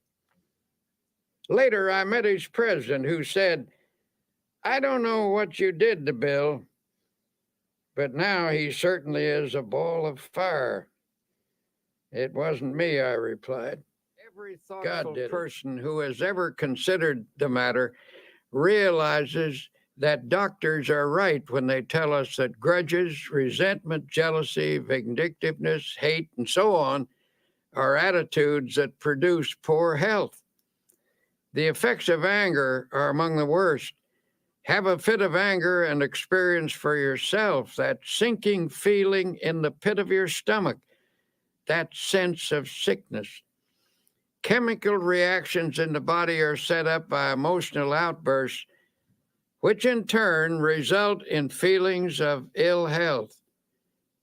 Should these continue, either violently or in a simmering state over a period of time, the general condition of the body will deteriorate. Violent negative emotions place great strain upon the heart. One doctor describes how common it is for a person's blood pressure to jump 60 points almost instantly in response to an outburst of anger. A colleague of his suffered from a heart condition and knew that he was at the mercy of anyone who could annoy him. His death, in fact, resulted from a heart attack caused by a fit of anger when he forgot to discipline himself. This doctor suggests, whenever a problem starts to vex you or you begin to get angry, let yourself go limp all over. This will dissipate your inner turmoil. In a speech to the American College of Physicians, Dr. Edward Weiss of Temple University Medical School stated that emotions and feelings are quite as real as germs and no less respectable in their power. The pain and suffering of diseases caused primarily by the emotions are no more imaginary than those caused by bacteria. For example, chronic victims of pains and aches in the muscles and joints may be suffering from nursing a smoldering grudge against someone, possibly close to them. And usually a patient is completely unconscious of his own role in developing the disease. Such persons are often suffering from a disorder of their feelings, often linked to a marital or parent-child problem. I was once told about a woman who came to her doctor complaining that her hands kept breaking out, a problem which was diagnosed as eczema. This doctor encouraged his patient to talk about herself. It turned out that she was a very rigid, unhappy person, and he encouraged her to see a psychiatrist for help. The psychiatrist saw at once that there was some irritating situation in her life that she was translating outwardly in the form of a skin rash. Thus, she was taking out on her own body the urge to scratch something or someone. The doctor finally put it to her bluntly. What's eating you? You're peeved at something, aren't you? He reported that she stiffened up like a ramrod and marched right out of the office, so he knew he'd been on target. A few days later, she came back. Due to the agony of the eczema, she was ready to let him help her, even if it meant she had to give up a hatred. It turned out to be a family argument about a will. This woman felt she'd been unfairly treated by a younger brother of her hostility and made up with her brother. The eczema vanished within 24 hours. Such cases go on and on. When people allow their emotions to get the better of them, their body responds by breaking down in small or sometimes in large and grave ways. How we think we feel physically has a definite effect on how we do feel. If your mind tells you you're tired or ill, the nerves and the muscles accept that as a fact. On the other hand, if you convince yourself that you feel refreshed and healthy, energy and well-being can also be generated. The body is designed to produce all the energy you need over an amazingly long period of time. To have good health, a person must take reasonable care of his body with proper diet, exercise, sleep, and so on. To complete the prescription, a well-balanced emotional life is also necessary. When body, mind, and spirit work harmoniously, energy is continuously replaced. The longer I live, the more I'm convinced that neither age nor circumstance needs to deprive us of energy and vitality. If you are feeling under par, I recommend that you do a very scrupulous self-analysis. Honestly, ask yourself if you're harboring any ill will or resentment or grudges, and if so, cast them out. Every day and every night of your life, these feelings eat away at you. Emotional ills sap your energy, reduce your efficiency, cause poor health, and of course, they steal your chances for happiness. And yet some people still think that when the Bible tells us not to hate or get angry, it is theoretical advice. The Bible is not theoretical. It is our greatest book of wisdom. It is filled with practical advice on living and on health. Since irritation, anger, hate, and resentment have such a powerful effect on our health, what is the antidote? Obviously, the solution is to fill the mind with attitudes of goodwill, forgiveness, faith, love, and an indomitable spirit. In conquering such negative emotions, here are some practical suggestions. 1. Remember that anger is an emotion, and an emotion is always warm, even hot. To reduce an emotion, cool it. We all know that when a person gets angry, hands clench, the voice rises stridently, muscles tense, the body becomes rigid. Physically, you become poised to fight with adrenaline shooting through your body. To counter this reaction, deliberately oppose the heat of this emotion with coolness. Freeze it out. Use your will to keep your hands from clenching by holding your fingers out straight. Deliberately reduce the tone of your voice. Bring it down to a whisper. Slump in a chair or even lie down if possible. Remember, it's difficult to argue in a whisper. or even get mad while lying down. At the moment, down. it may be a bit hard to pray, but try it anyway. At least conjure up a picture of God in your mind and try to think of Him angry as you are. You can't do it, and the effort will serve to puncture your hostility. Instead of counting to 10 when you feel anger mounting, try the first 10 words of the Our Father. Our Father, who art in heaven, hallowed be thy name. Say that 10 times and your anger will lose its power. Anger is an emotion which is sometimes the accumulation of many minor irritations. These irritations, each rather small, gather force as one is added to another, finally bursting forth in a fury. To dry up the tiny drops that feed the great river of anger, make a list of everything that irritates you, no matter how inconsequential it may seem. Then make each separate irritation a special object of prayer. Get a victory over each, one at a time. Instead of destroying all of your consolidated anger, use prayer to snip away at each annoyance. When a situation occurs in which your feelings are hurt, get it straightened out as quickly as possible. Don't brood over it. Do something about it. Don't allow yourself to sulk or indulge in self-pity or mope around with resentful thoughts. If your feelings are hurt, see if you can talk to the person you're having trouble with. Try to resolve the situation right away so the incident doesn't get distorted or out of proportion.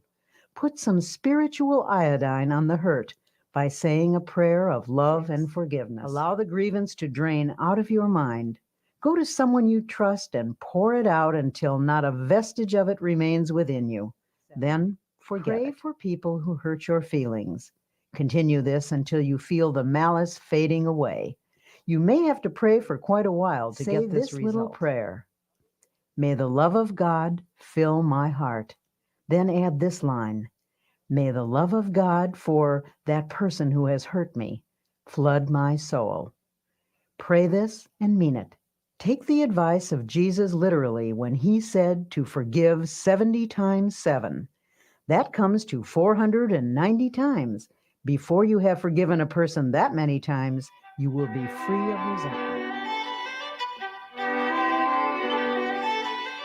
Worry can have a devastating effect on your physical and emotional health. It stifles the flow of creative power and cripples the ability to act with confidence and clarity. But there is a remedy for overcoming fear. Here is Dr. Peel. Reduced to its simplest form, what is worry? Basically, worry is an unhealthy and destructive mental habit. But if you're a worrier, you weren't born with the habit. You acquired it. And like any habit or acquired attitude, you can cast worry from your mind. A famous psychiatrist asserts that anxiety is the great modern plague. Professionals tell us that fear is the most disintegrating enemy of the human personality, that worry is the most subtle and destructive of all human diseases, that thousands of people are ill because of dammed up anxiety. Because these sufferers are unable to expel their anxieties, they've turned their problems inward, causing many forms of ill health. The destructive quality of worry is indicated by the word itself, which is derived from an old Anglo-Saxon word meaning to choke. If someone were to put his fingers around your throat and press hard, cutting off the flow of air and blood, it would be a dramatic demonstration of what you do to yourself by long-held and habitual worry. The worrier, so it seems, is not likely to live as long as the person who learns to overcome his worries. A study of some 450 people who lived to be 100 years of age found that the following reasons contributed to their long and contented lives. 1, they kept busy. 2, they used moderation in all things. 3, they ate lightly and simply. 4, they got a great deal of fun out of life. 5, They were early to bed and early to rise. 6, they were free from worry and fear, especially the fear of death. 7, they had serene minds and faith in God. A person say, I'm almost sick with worry, and then add with a laugh, but I guess worry never really makes you ill. But that is where they are wrong. Worry can make you ill. The problem is we worry not only with our minds, but with our hearts, brains, and every other part of ourselves. No matter what the cause of worry and fear, its effect can be noted in the cells, tissues, and organs. But don't be discouraged. There is a remedy that will bring you sure relief. You can overcome your worries. The first step is simply believing you can. For whatever you believe you can do, with God's help, you can do. Here then is a practical procedure which will help to eliminate abnormal worry from your daily life. Practice emptying the mind daily. This is a suggestion I will repeat over and over again, for it is of utmost importance. To avoid retaining worries in your mind while you sleep, this mental catharsis should be done preferably before retiring at night.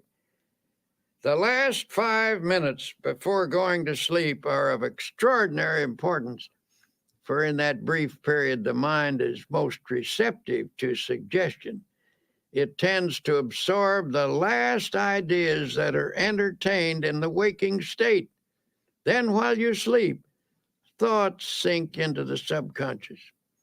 This process of mind letting is important in overcoming worry because fearful thoughts can clog the mind and impede the flow of mental and spiritual power.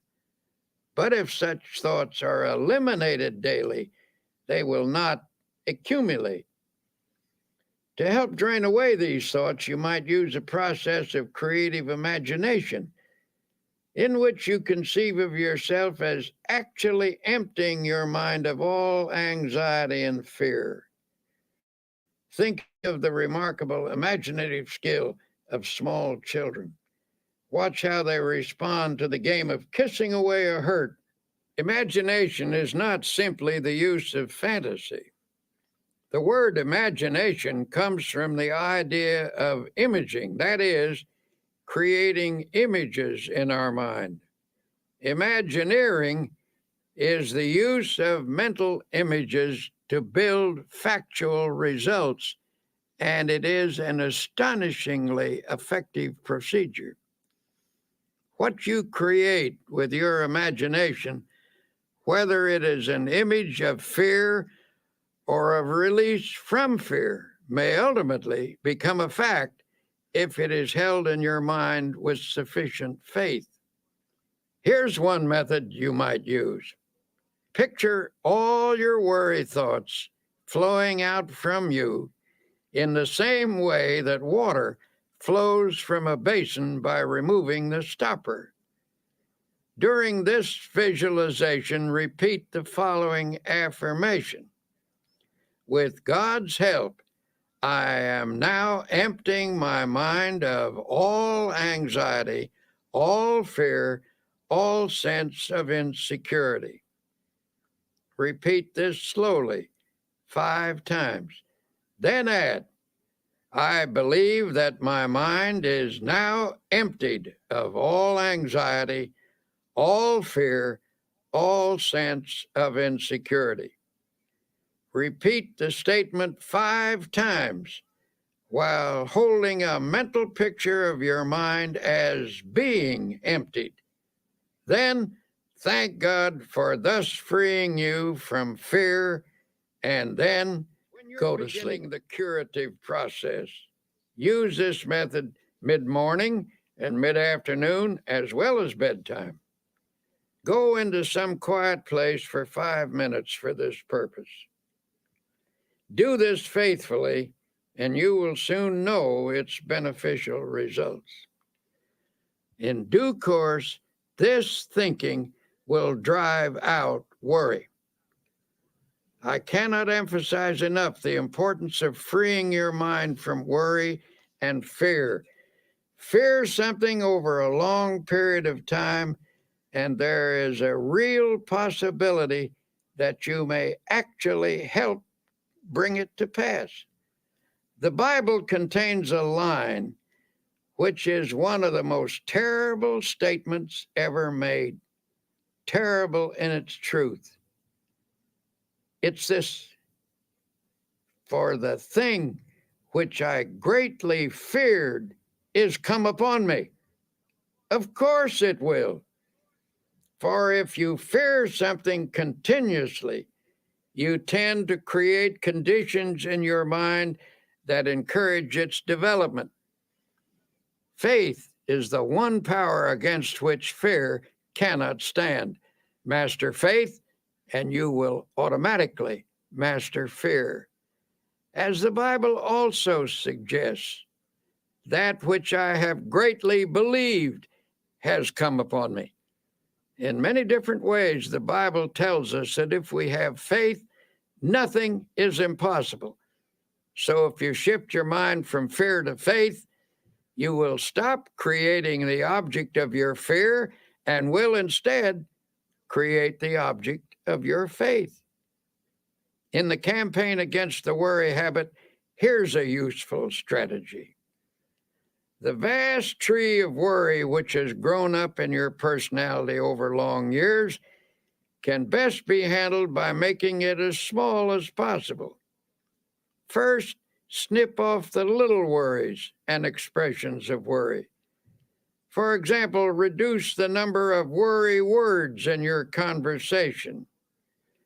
Words may be the result of worry, but they also create worry. When a worry thought comes to mind, immediately remove it with a faith expression. For example, instead of saying, "I'm worried that I will miss the train," put the worry out of your mind with a prayer and get started a little earlier. The less worrying you do, the more likely you are to be well organized, for the uncluttered mind is systematic and better able to regulate time. A friend of mine says that every morning before he gets up, he repeats the words, "I believe," 3 times. Thus, at the day's beginning, he conditions his mind to faith, and it never leaves the conviction that by faith he is going to overcome his problems and difficulties during the day. He starts the day with creative, positive thinking in his mind. He believes, and it is very hard to hold back the person who believes.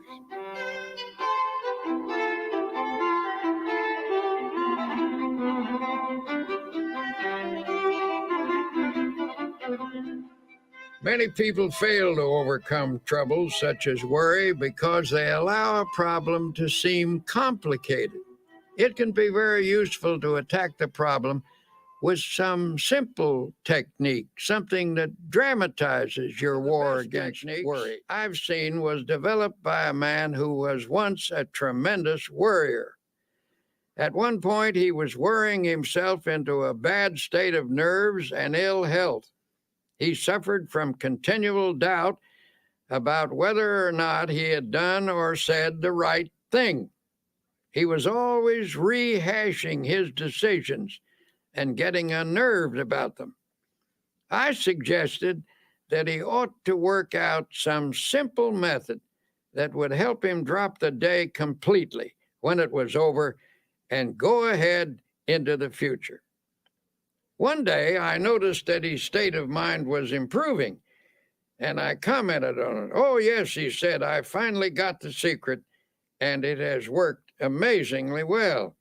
He asked me to drop into his office sometime during the close of the day, and he would show me how he had broken the worry habit. One evening I did, and he explained that he'd worked out a little ritual to perform every night before leaving his office. We picked up our hats and coats and started toward the door. By the door stood a wastebasket, and above it on the wall was a calendar. You could see only one date at a time, and that date was in large print. He said, "Now I will perform my evening ritual, the one that has helped me break the worry habit." He reached up and tore off the calendar page for that day. He rolled it into a small ball, and I watched with fascination as his fingers slowly opened and he dropped that day into the wastebasket. He then closed his eyes and his lips moved. Upon finishing his prayer, he said, "Amen. Okay, the day is over. Come on, let's go out and enjoy ourselves." As we walked down the street, I asked, "Would you mind telling me what you said in that prayer?" He laughed and said, "I don't think it is your kind of prayer." "Well, I pray something like this: Lord, you gave me this day. I didn't ask for it, but I was glad to have it.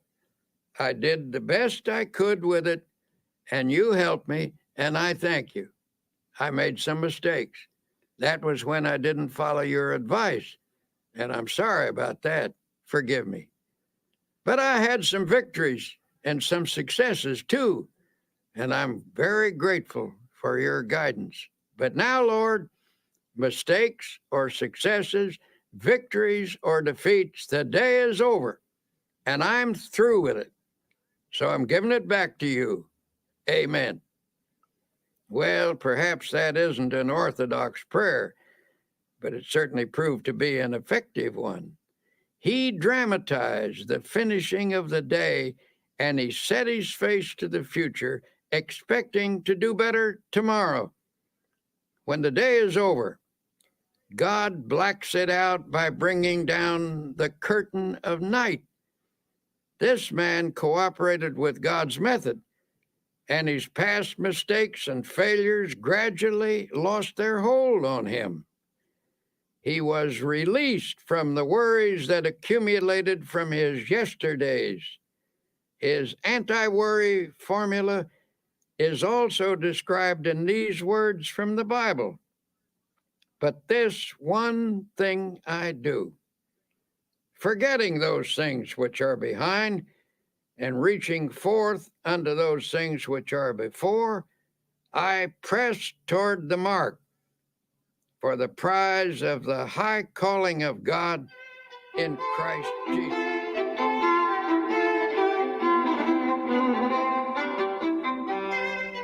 To help you break the worry habit, here are some practical suggestions you can start using right away. 1. Say to yourself, "Worry is a very bad mental habit. I can change any habit with God's help." 2. You can become free of worry by practicing the opposite and stronger habit of faith. With all the strength and perseverance you can command, start practicing faith. 3. How do you practice faith? Here's a good way to begin. First thing every morning before you rise, say out loud, "I believe." 4. Recite this prayer frequently. I place this day, my life, my loved ones, my work in the Lord's hands. There is no harm in the Lord's hands, only good. Whatever happens, whatever results, if I am in the Lord's hands, it is His will and it is good. 5. Practice saying something positive about everything.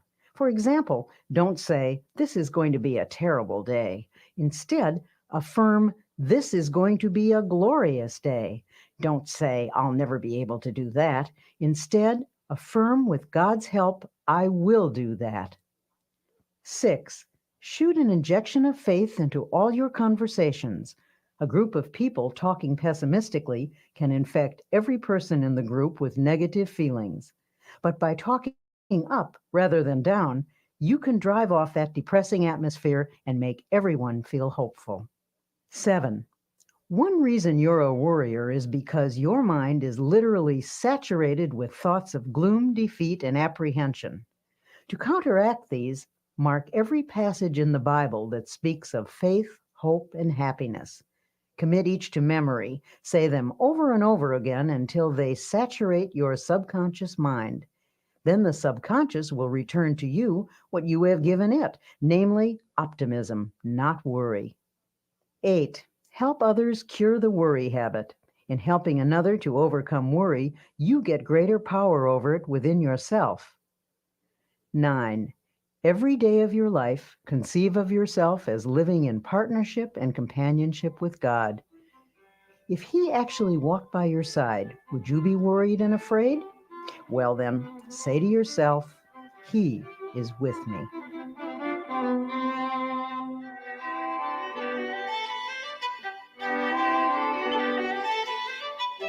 For most people, happiness is perhaps the most precious commodity in the world, and yet, all too often, it eludes us.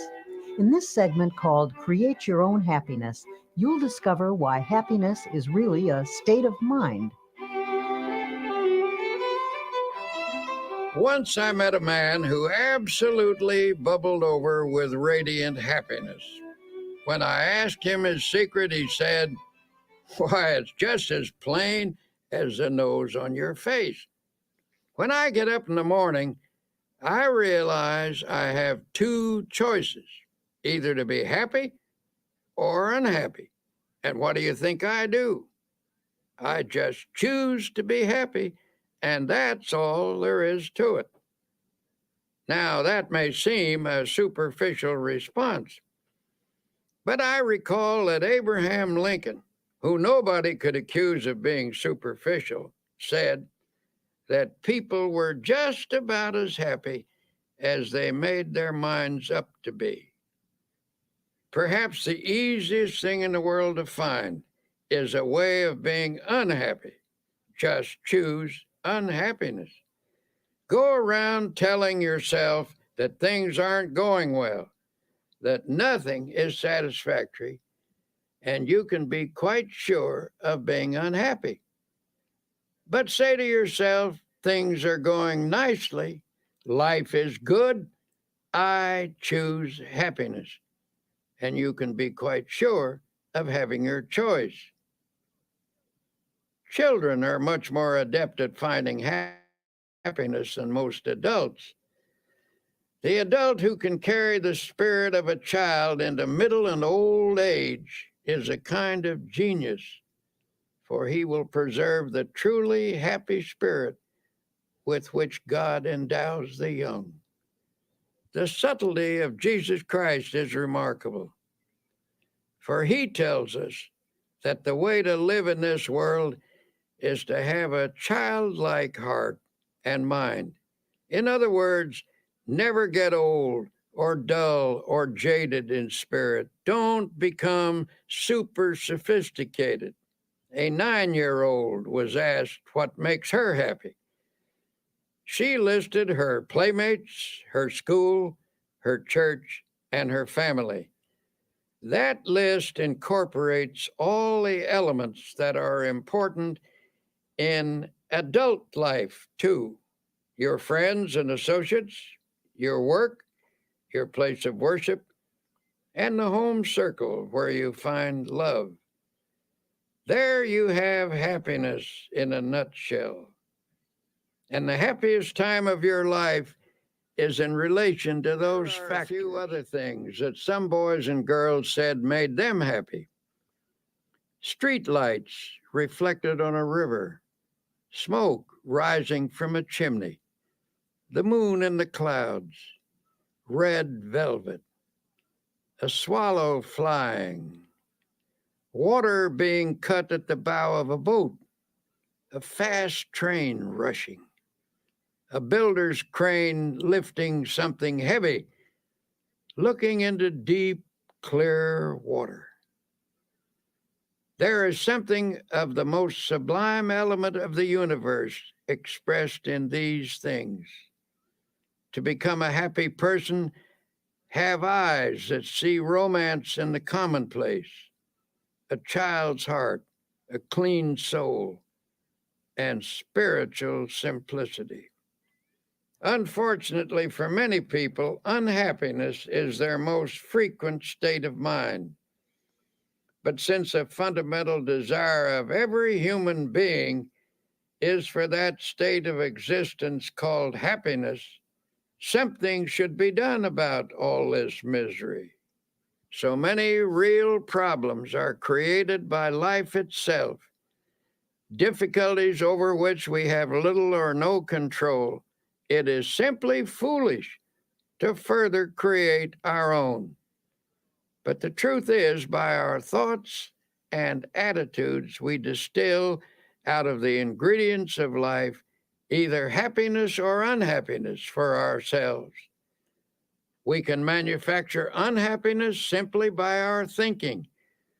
We do this, for example, when we habitually take on negative attitudes, such as, everything is going to turn out badly, or other people are always getting what they don't deserve, or how come I never get what I want.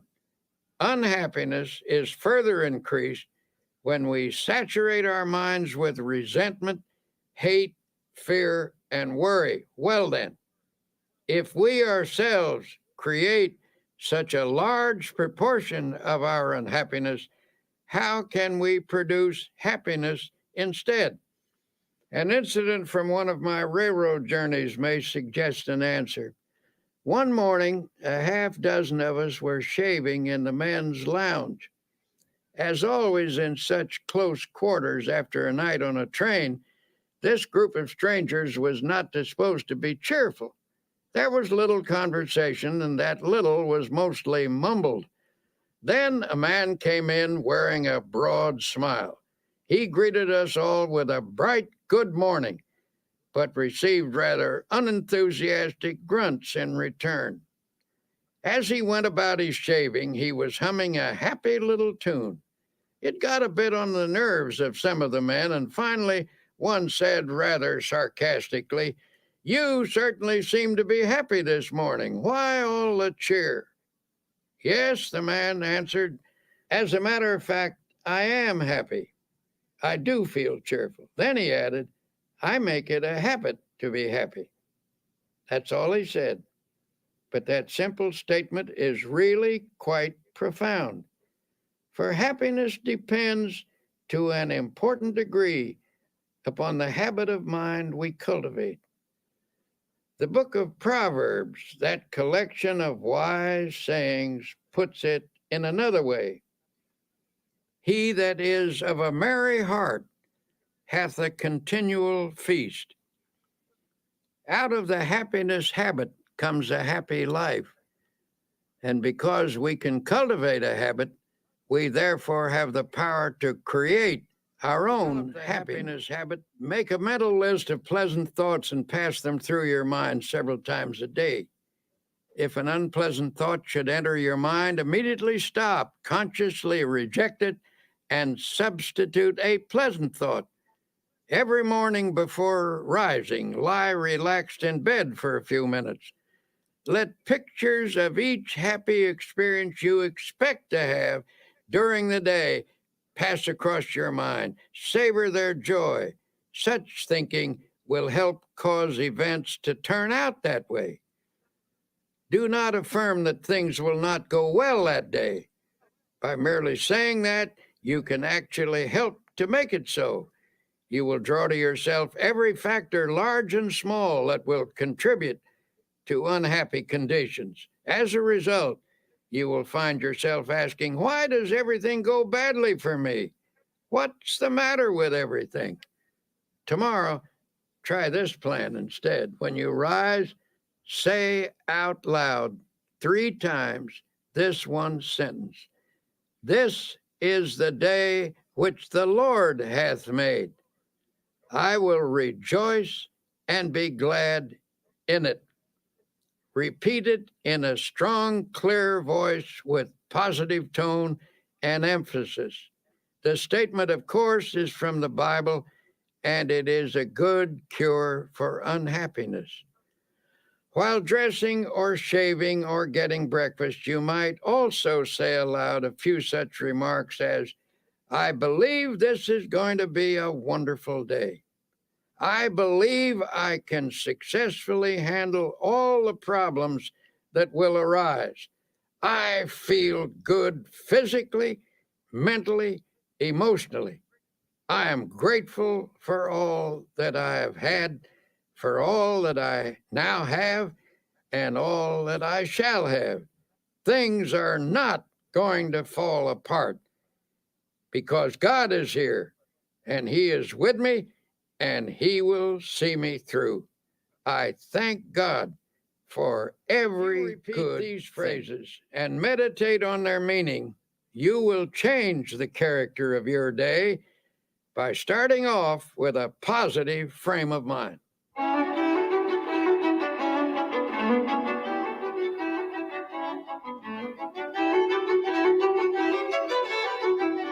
And yet it is not enough to practice even such important techniques as these unless throughout the day you also base your actions upon fundamental principles of happy living.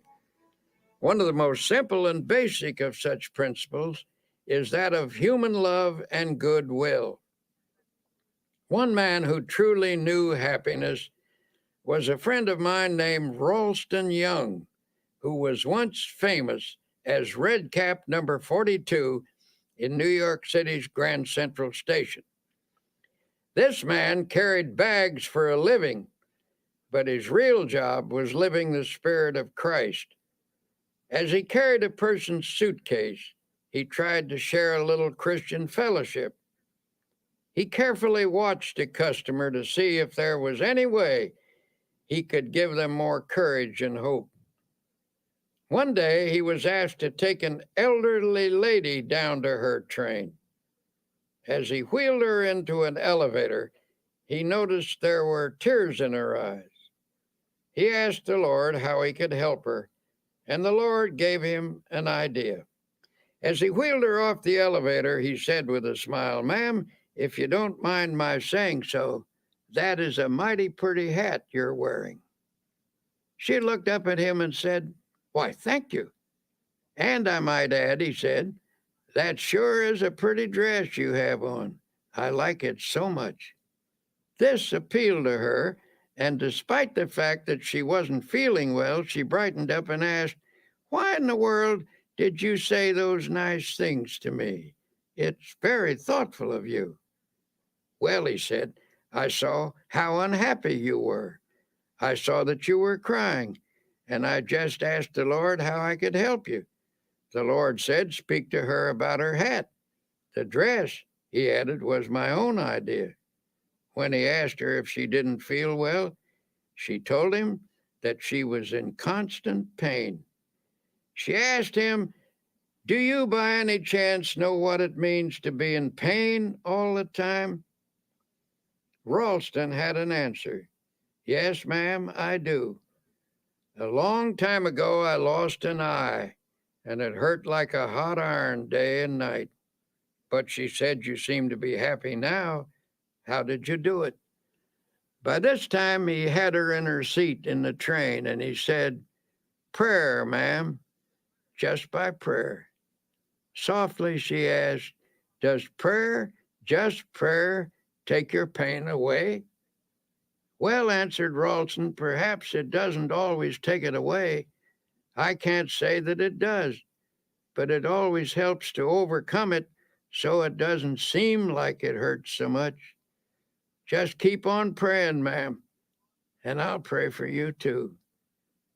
Her tears were dried now, and she looked up at him with a smile, took him by the hand, and said, "You've done me so much good." A year passed, and one night at the station, a young woman came to see Ralston. She said, "I bring you a message from the dead. Before she died, my mother told me to find you and to tell you how much you helped her last year when you took her to the train in her wheelchair. She will always remember you, even in eternity, for you were so kind and loving and understanding." The young woman burst into tears and sobbed in her grief. Ralston stood quietly watching her. Then he said, "Don't cry, Missy. Don't cry. You shouldn't cry. Give a prayer of thanksgiving instead." She was surprised by this response, and Ralston went on, "Why, because many people have become orphans much younger than you. You had your mother a long, long time, and besides, you still have her. You will see her again. She is near to you now, and she always will be near to you. Maybe she is with us right now, the two of us, as we talk." The sobs ended and the tears dried. Ralston's kindness had the same effect on the daughter as it had on the mother. In this huge station with thousands of people passing by, the two of them felt the presence of the Divine One, he who inspired this red cap to go around in this way, spreading love. As Tolstoy said, "Where love is, God is." And we might add, where God and love are, there is happiness. So a fundamental principle in creating happiness is just to practice love. In my travels about the country, I have been fortunate to encounter an increasing number of genuinely happy individuals. These are people who have been practicing the kinds of techniques I'm describing to you. Recently, after finishing a lecture, a big, strapping, fine-looking man invited me to a party. Well, I must admit, from the way he described it, it didn't sound at all like my kind of party. I was hesitant, afraid I might cramp everyone's style, so I began to make excuses. "Oh, don't worry," he said. "This is your kind of party. You'll get the kick of your life out of it." So I went along with my buoyant friend, and he introduced me to a large group of joyous and exuberant people. I looked around for a bar, but there wasn't any. When I remarked that these people must have stopped somewhere before coming here, my host was shocked. "Stopped somewhere? Why, don't you understand? These people have got the spirit all right, but not the kind of spirit you're thinking of. I'm surprised at you. Don't you realize what makes this crowd happy? They've found it's God so as a living, vital, honest-to-goodness reality. Yes, they've got the spirit all right, but it isn't the kind that you get out of a bottle. They've got the spirit in their hearts." Then I saw what he meant. This wasn't a crowd of pious, stodgy people. Some were leaders of that town, business people, lawyers, doctors, teachers, and a lot of simpler folk besides. And they were having a wonderful time talking about God and doing it in the most natural manner imaginable. They were telling one another about the changes that had occurred in their lives through spiritual power. Those who have the naive notion that you can't laugh and be lighthearted when you're religious should have been in on that party. Well, I left that evening with a Bible verse running through my mind. "In him was life, and the life was the light of men." That was the light that I saw on the faces of those happy people, an inner light reflected outwardly on their faces. And it came from an effervescent spiritual something that they had taken into themselves. Life means vitality, and these people obviously were getting their vitality from God. Through faith in God and in themselves, they had found the power that creates confidence. You want to create and a little more happiness. happiness in your life? Here are a few ideas. 1, remember it is primarily your thoughts and attitudes that determine how happy you are. Never allow resentment, hate, fear, or worry to dominate your thoughts. 2. Make it a habit to be happy. You can cultivate this habit, so you do have a choice.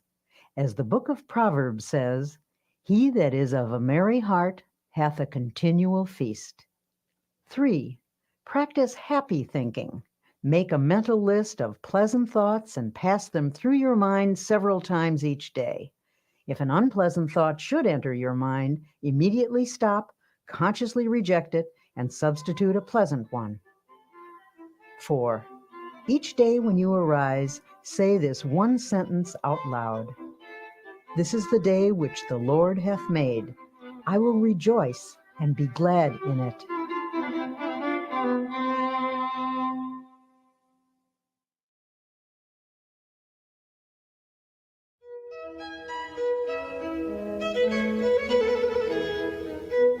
We might as well admit it, everyone wants to be liked. William James once said, "One of the deepest drives of human nature is the desire to be appreciated. The longing to be liked, to be held in esteem, to be a person whom others seek out is fundamental in all of us." On this side, you'll discover how to enjoy easy, natural, and pleasing relationships with others, how to be somebody you'd like to know. A poll was taken among some high school students, asking them what they most desired. By overwhelming majority, the students answered that they wanted to be popular. Older people have this same urge. Indeed, it is doubtful if anyone ever outlives the desire to be highly regarded or to have the affection of friends and associates. The feeling of not being wanted or needed is one of the most devastating of all human emotions. Being needed by others is absolutely necessary for emotional stability and happiness. Yet it is sad to realize how many people suffer from a sense of isolation. I was at a luncheon once when a young doctor rushed in to take his place at the table. He looked frazzled as he sat down with a weary sigh. "If only the telephone would stop ringing," he complained. "I can't get anywhere because people call me all the time. I wish I could put a silencer on that phone." An elderly doctor at the table spoke up. "I know how you feel. I used to feel that way myself. But you should be thankful the phone does ring. Be glad people want and need you." Then he added pathetically, "Nobody ever calls me anymore. I would like to hear the telephone ring again. Nobody wants me, and nobody needs me. I'm a has-been." The feeling of not being wanted or needed can produce frustration, illness, and even aging. It is not only a sad way to live, but it is damaging to the human psyche. If you're feeling useless, for your own sake, do something about it. Try getting out of yourself for a while. Stop feeling sorry for yourself and find a way instead to provide a service for someone else. Think about people who are less fortunate than you who need help. Volunteer for a worthwhile cause. Not only will you find the esteem we all need, but others will greatly benefit Ironic, by but what people you who give. deliberately strive to be popular often fail in the attempt. Popularity sought purely for its own sake can be a superficial goal which encourages superficial results. On the other hand, we all know someone who has that extra something, a magnetism that comes from inner confidence. Without even trying, these people never seem to lack for friends. Before we begin talking about ways to improve your relationships, let me warn you that no one, no matter how terrific, is liked by everyone. It's a curious quirk in human nature, but there are certain people with whom we simply don't click. Even the Bible recognizes this fact about human nature, for it says, "If it be possible, as much as lieth in you, live peaceably with all men." The Bible is a very realistic book. It knows people, their infinite possibilities, as well as their imperfections. The Bible advised the disciples that they should do their best to get along with the people in the villages they visited. But if they still couldn't do so, after trying sincerely, they were to shake off the very dust of the village from their feet. And whosoever will not receive you when you go out of that city, shake off the very dust from your feet for a testimony against them. This is all by way of saying that if you don't achieve perfect popularity with everyone, don't let it bother you too much. People have never mastered the knack of being sought after, and it's not for lack of trying. Some people even go to extremes, acting in a manner they don't really enjoy, all because of their intense desire to be liked. Unfortunately, this desire is often merely a search for a superficial kind of popularity. Having said that, now let me tell you that there are certain procedures which can make you a person that other people like to be with, without becoming artificial or putting on an act. You can enjoy satisfactory personal relationships even if you are a difficult person or are by nature shy and retiring. Here are some suggestions. First, try to be a comfortable type of person, the kind that others can be easy with. Some people always keep a barrier between themselves and the world. It's a strain just to be with them. A stiff, unresponsive individual never quite meshes into a group. It's hard to know what they're feeling or how they're going to react. They make you feel a little uneasy. But a comfortable kind of person is easygoing and natural. They have a pleasant, kindly, genial way about them. Being with them is a bit like wearing an old hat or an old pair of shoes. It is important to try to be natural. Someone who is easy to be with usually has a big soul quality about them. Little people, those who are overly concerned about their place or position, are often stiff and easily offended. Although there are many characteristics that contribute to a likable personality, there is one basic trait that surpasses all others. That is a sincere and forthright interest in and love for people. If you're having trouble with relationships, perhaps you should look for elements in your personality that cause strain when you're with others. Don't automatically assume that other people don't like you because of something wrong with them. Perhaps the trouble is within yourself.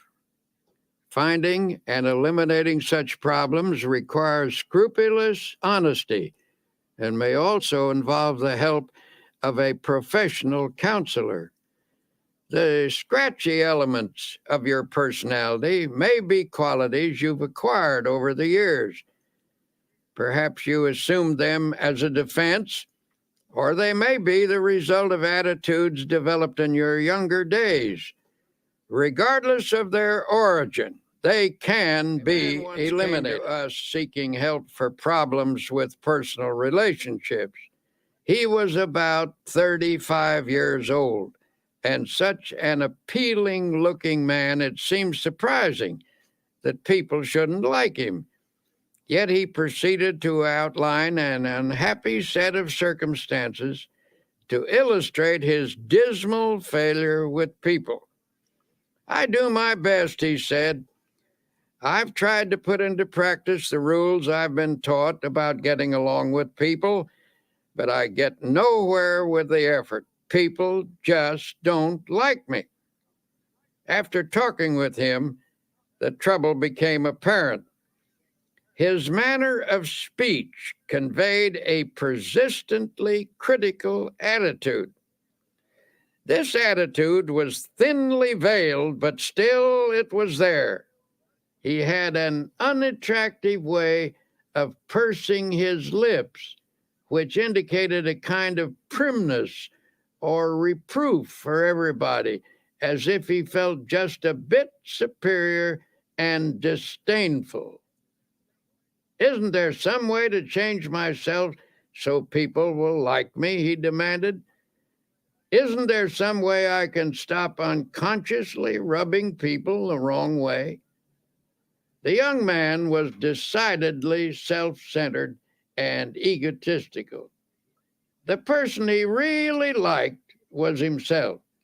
Every statement, every attitude was unconsciously measured in terms of how it made him look. He was irritable with people and picked on them in his own mind, though few outward conflicts developed. Inwardly, he was trying to make everyone over to suit himself. Unconsciously, people realized this. In their minds, they erected barriers against him. Since he was being unpleasant to people in his thoughts, it followed that he was less than warm in his behavior. He was polite enough and managed not to be boorish and unpleasant, but people unconsciously felt coolness in him, so they gave him the brush off, and with good reason, for in his mind he had already brushed them off. In a sense, he liked himself too well, and to build up his self-esteem, he put others down.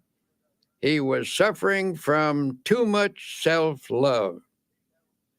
To change his situation, he had to be taught how to love other people and to forget himself, which was, of course, a complete reversal of his habits. He was bewildered and baffled when his difficulty was outlined to him.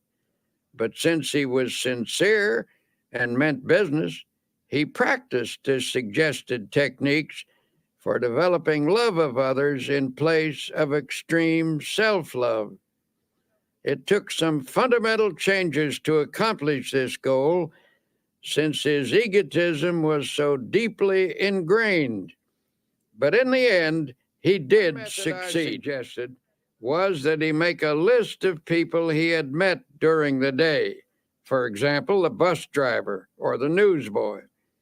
Every night before retiring, he was to mentally picture each person on the list, and as he brought each face up before him, he was to think a kindly thought about that person and then pray for them.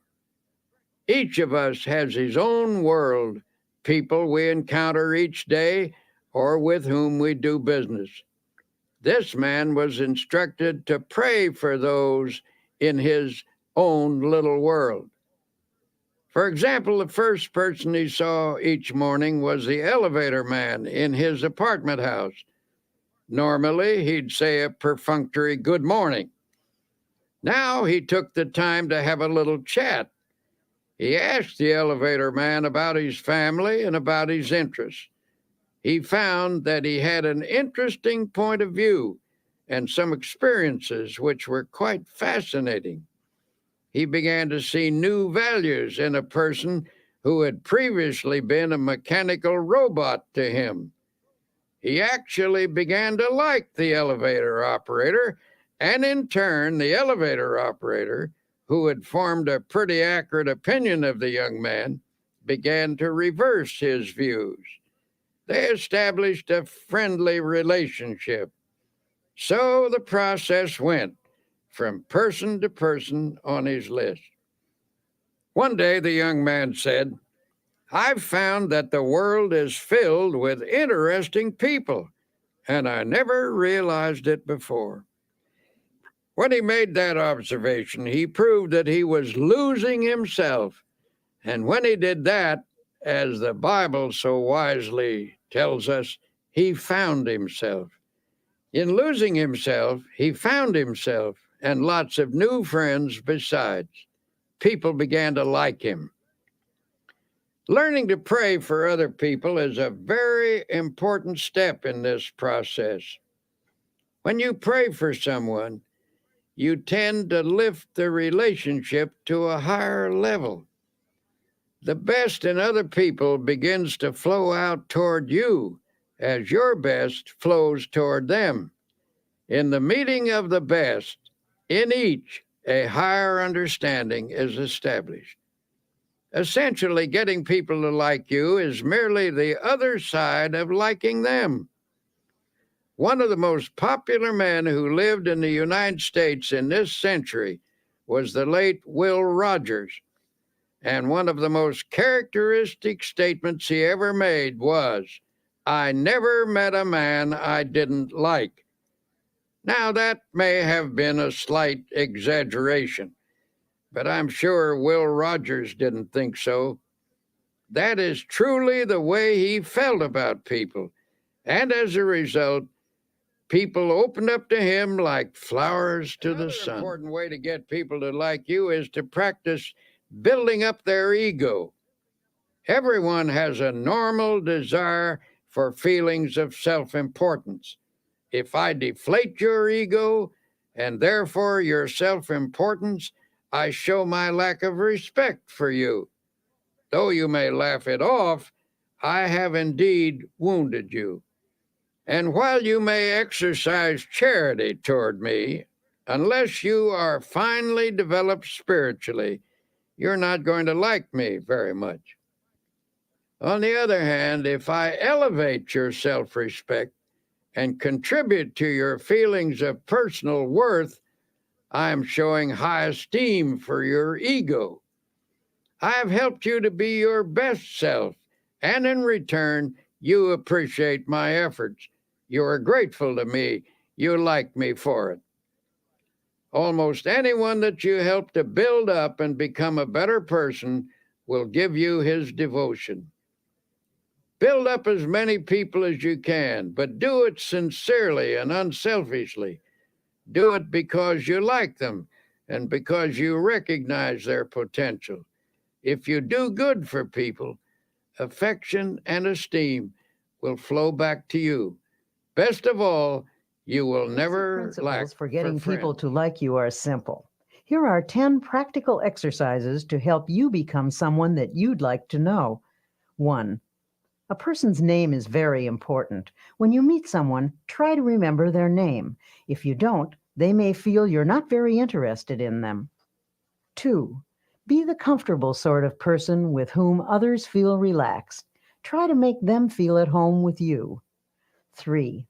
Acquire that quality of relaxed easygoingness so that everyday irritations don't ruffle you.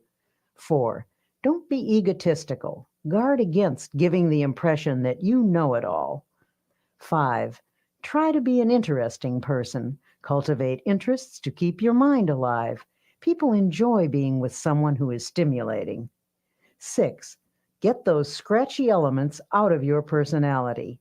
If you suspect there may be bothersome traits you're not aware of, get a friend or perhaps a professional to help you. 7. Attempt to heal the misunderstandings you've had with others. Sincerely drain off your grievances. 8. Practice liking people until it comes naturally to you. 9. Never miss an opportunity to say a word of congratulations upon someone's achievement or express sympathy for their sorrow or disappointment. 10. Strengthen your spiritual life. Then offer strength to others that will help them meet life more effectively. Give strength to people, and they will give affection to you. Winston Churchill once wrote about the great British General Tudor. He commanded a division of the British Fifth Army, which faced the powerful German assault in March 1918.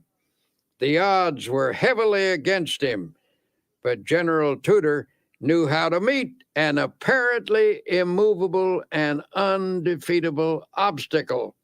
His method was simple. He merely stood and let the obstacle break on him, and he in turn broke the obstacle. Now, here is what Churchill said about General Tudor.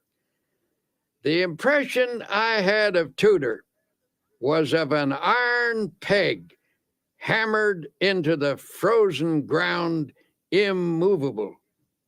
General Tudor knew how to stand up to an obstacle. Just stand up to it, that's all. Don't whine or complain about it.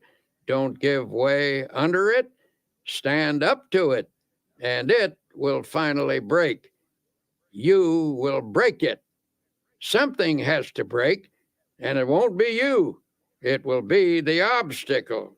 People who cringe in front of their challenges not only trip themselves up, but they can often affect a whole team or organization. People like the obstacle man, for example. Here's his story. This obstacle man worked in a large creative organization. He received this name because no matter what suggestion was advanced, his mind instantly latched onto all the possible obstacles in connection with it. One day, the directors of his firm were considering a project which involved considerable expense and some definite hazards, as well as possibilities for success. In a discussion of the venture, the obstacle man would frequently say, "Just a moment, let's consider the obstacles involved." Now, present at this meeting was another man who said very little, but who was greatly respected by his colleagues for his ability and achievements. After listening to the obstacle man's litany of objections, he finally asked, "Why do you constantly emphasize the obstacles in this proposition instead of the possibilities?" The obstacle man responded, "To be intelligent, one must always be realistic, and it is a fact that there are definite problems with this project. What attitude would you take toward these obstacles, may I ask?" The other man unhesitatingly replied, "What attitude would I take toward these obstacles? Why, I would just remove them, that's all, and then I would forget them." "But," said the obstacle man, "that's easier said than done. You say you would remove them and forget them. May I ask if you have any technique for doing this that the rest of us have never discovered?" A slow smile came over the face of the other man as he said, "My entire life removing obstacles, and I never saw one yet that couldn't be removed, provided you had enough faith and guts and were willing to work. Since you want to know how it's done, I'll show you." He then reached into his pocket and took a card out of his wallet. He shoved the card across the table and said, "There, read that. That's my formula.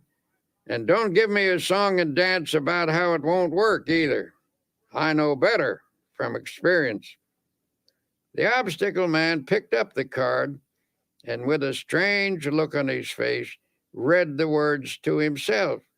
"Read them out loud," urged the other man. In a slow, dubious voice, he read, "I can do all things through Christ who strengthens me." The owner of the card put it back in his wallet and said, "I've lived a long time and have faced a lot of difficulties, but there is power in those words, actual power, and with it, you can remove any obstacle." He said this with confidence, and everyone knew he meant it. He was, in fact, a remarkable man who had overcome many odds, and his successful track record spoke for itself. His positive attitude, plus the fact that he was not in any sense holier than thou, made his words convincing to the men around the table. At any rate, there was no more negative talk from the obstacle man or anyone else from then on. The project was put into operation, and despite risks and difficulties, it turned out successfully. Think of the winning mentality that sports champions cultivate. When a game seems to be going against them, they can't let discouragement creep in. They can't let negative thoughts dominate, or they will lose the power to win. To be a champion in your own arena, your mental and spiritual resources must be razor sharp with confidence. Now you may say, but you don't know my circumstances. I'm in a different situation than anybody else, and I'm about as far down as a human being can get. Well, if that's true, and you're down as far as you can get, in that case, congratulations, for you're at the bottom, and the bottom is a wonderful place. The only place you can go from the bottom is up. On the other hand, it's hard to say you're in a situation that no one has ever encountered before. There is no such situation. Practically speaking, there are only a few human stories, and they've all been enacted before. This is a fact we must never forget. There are people in this world who have overcome every conceivable difficulty, even the most hopeless, even the one in which you now find yourself. There is always a way out. A wise old man was once asked how he overcame the many difficulties of his life. How do I get through a trouble? Well, first I try to go around it. And if I can't go around it, I try to get under it. And if I can't get under it, I try to go over it. And if I can't go over it, I just plow right through it. Then he added, God and I plow right through it together. One way to help your subconscious become more positive is to eliminate certain expressions of thought and speech, which we'll call the little negatives. These little negatives clutter up the average person's conversation, and while each one is seemingly unimportant in itself, when taken together, they have a total effect of creating a negative mindset. If you analyze your own conversational habits, you may be shocked by what you find. See how often gloomy little statements creep in like, I'm afraid I'll be late, or what if I have a flat tire, or I don't think I can do that, or even, I knew it was going to rain. These are little negatives, to be sure, and a big thought is, of course, more powerful than a little one. But it should never be forgotten that mighty oaks from little acorns grow. And if a mass of little negatives clutters up your conversation, they're bound to seep into your mind. Soon they accumulate in force, and before you know it, grow into big negatives. Make the decision right now to go to work on your little negatives. Root them out of your thoughts and your conversations. The best way to do this is to say a positive word about everything. When you keep asserting that things are going to work out well, that you can do the job, that you will not have a flat tire, that you will get there on time, you invoke the law of positive effects. You will find that good results do occur. Things do turn out well. Now, as we've said before, our success in overcoming obstacles is greatly influenced by our attitude. In fact, most of our obstacles are actually mental in character. Ah, you may object. My obstacles are not mental. Mine are real. Perhaps so, but your attitude toward them is mental. Attitudes are created by a mental process, and what you think about your obstacles largely determines what you do about them. Take the attitude that you can't remove an obstacle, and you won't. But get the idea firmly fixed in your mind that the obstacle is not so great as you previously considered it to be. Hold on to the idea that the obstacle is removable. The very moment you begin to think in this manner, you inaugurate the process that will eventually remove your obstacle. If there's a difficulty which has defeated you for a long time, it's likely that you've told yourself for weeks, months, and even years that there's nothing you only your inabilities. Your mind gradually concludes that you are indeed incapable. And when your mind is convinced, you're convinced, for as you think, so you are.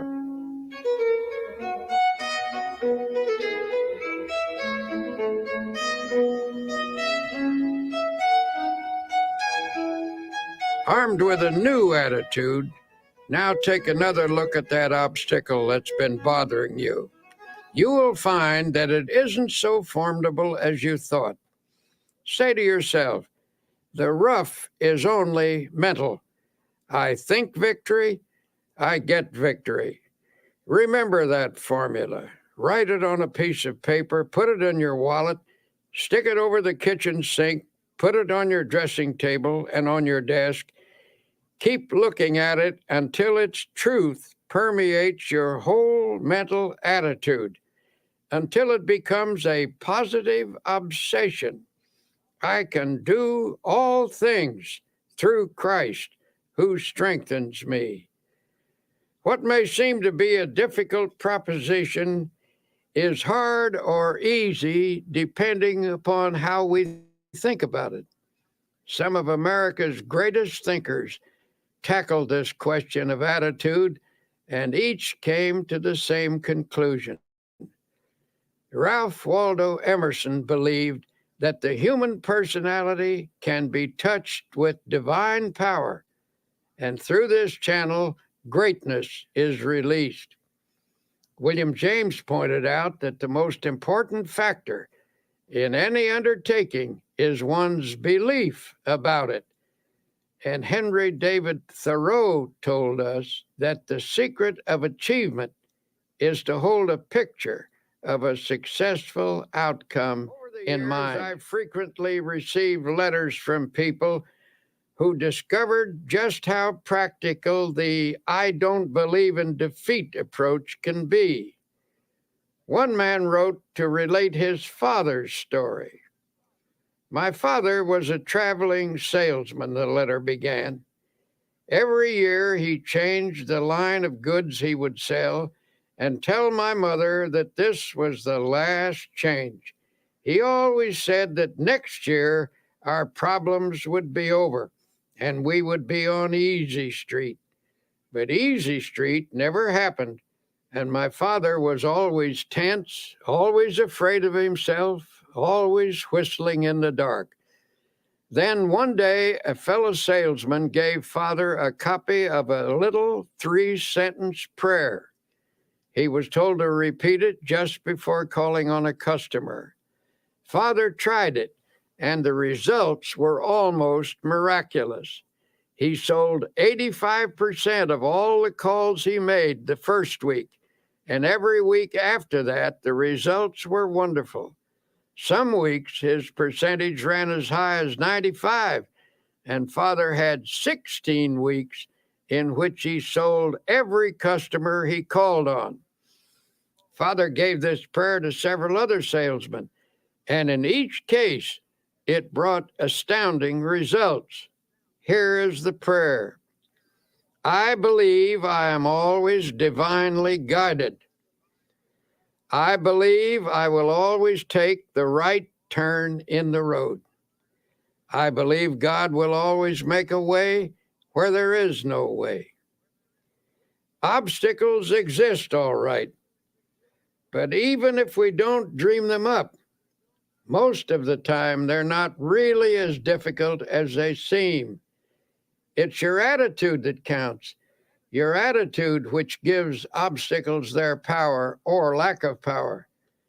To the degree that your attitude shifts from negative to positive, the ability to master your problems will come. You must believe that Almighty God has instilled in you the power to lift yourself out of the rough by keeping your eye firmly fixed on the source of your power. Affirm to yourself that through this power you can do anything you have to do. Believe that this power is taking the tension out of you, that His power is flowing through you. Believe this, and a sense of victory. One simple exercise will to come. practice. Say out loud, I don't believe in defeat. I don't believe in defeat. Continue to affirm that day and night until the idea completely dominates your subconscious. Eventually, you'll discover that the shortest path between you and your goal is a direct one, despite any obstacle in your way.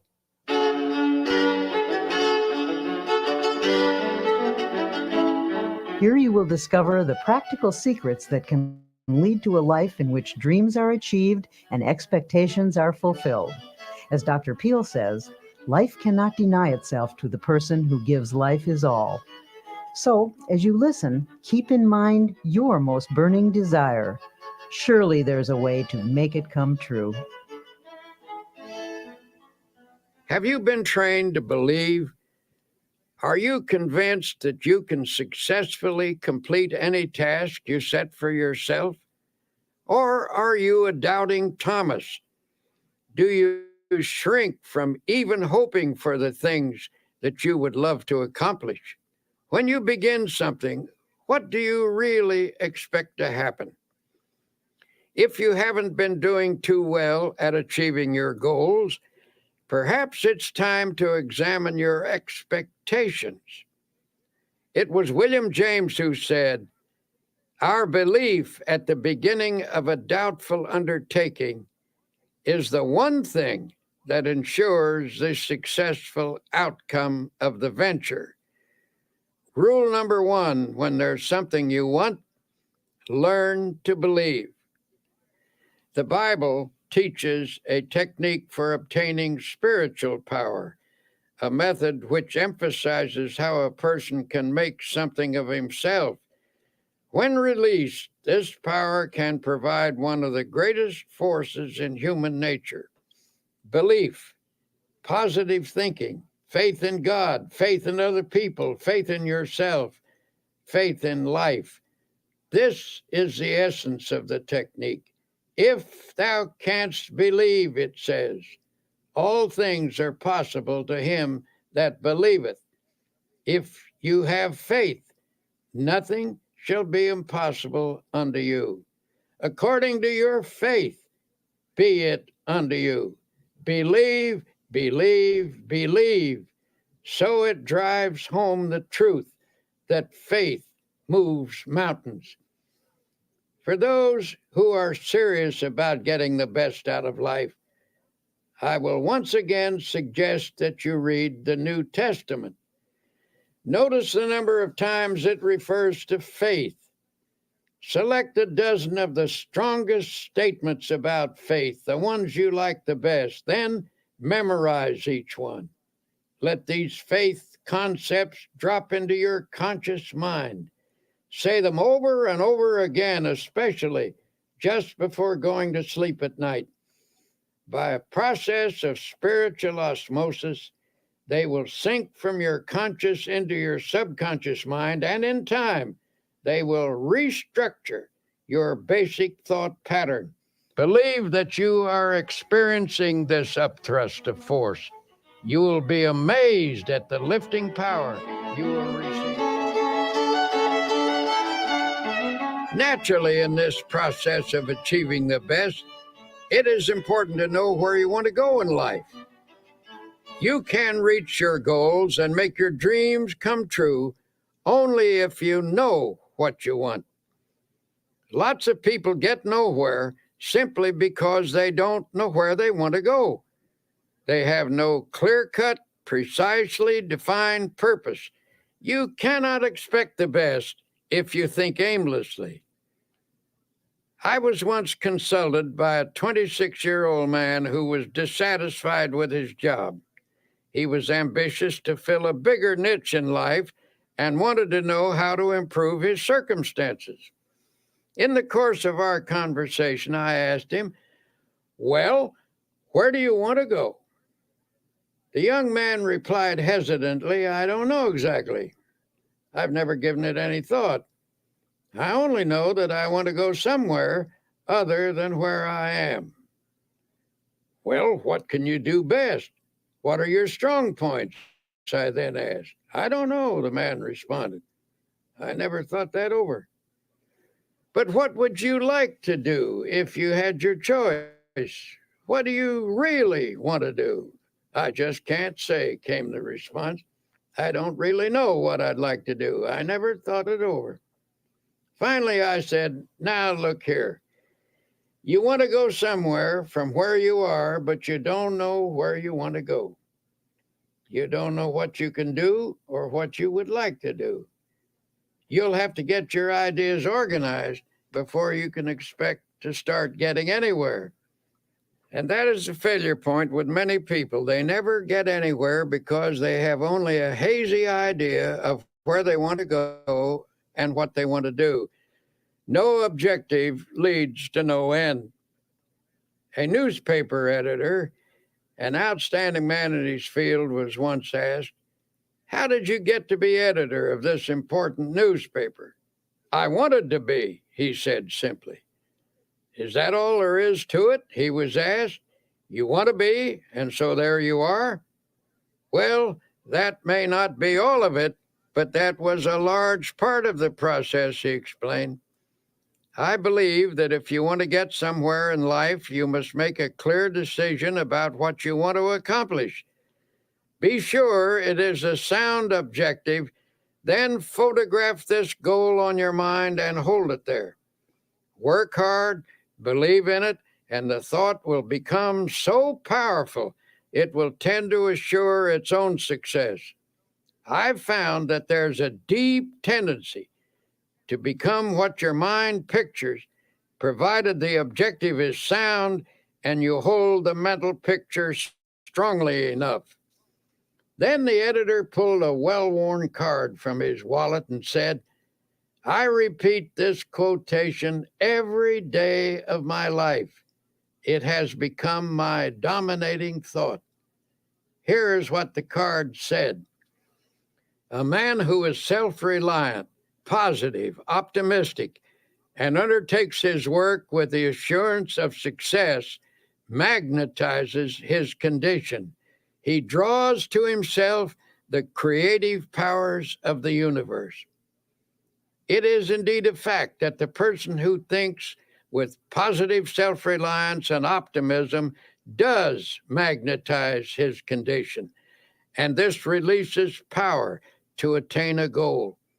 Over and over again, we've seen that what the mind profoundly expects, it tends to receive. Think about that. Perhaps this is because the thing that you expect is what you actually want. Unless you want something deeply enough to create a dynamic atmosphere of positive factors, your desire is likely to elude you. Is a great law to meditate upon. Faith, power, works wonders. Those 4 words are packed with dynamic and creative force. Hold them in your thoughts. Say them over and over again. Say them until your mind accepts them, until you believe them. Faith, power, works wonders. You can overcome any obstacle. You can achieve the most tremendous things by faith power. And how do you develop faith power? As I've said before, the answer is to saturate your mind with the great words of the Bible. Spend 1 hour a day reading the Bible and committing its great passages to memory. The change in you and in your experiences will be little short of miraculous. Just one section of the Bible will accomplish this for you. Chapter 11 of Mark contains one of the greatest formulas in the book. It's this: have faith in God. For verily I say unto you, that whosoever shall say unto this mountain, be removed, and be thou cast into the sea, and shall not doubt in his heart, but shall believe that those things which he saith shall come to pass, he shall have whatsoever he saith. Now, why does this passage use the word heart?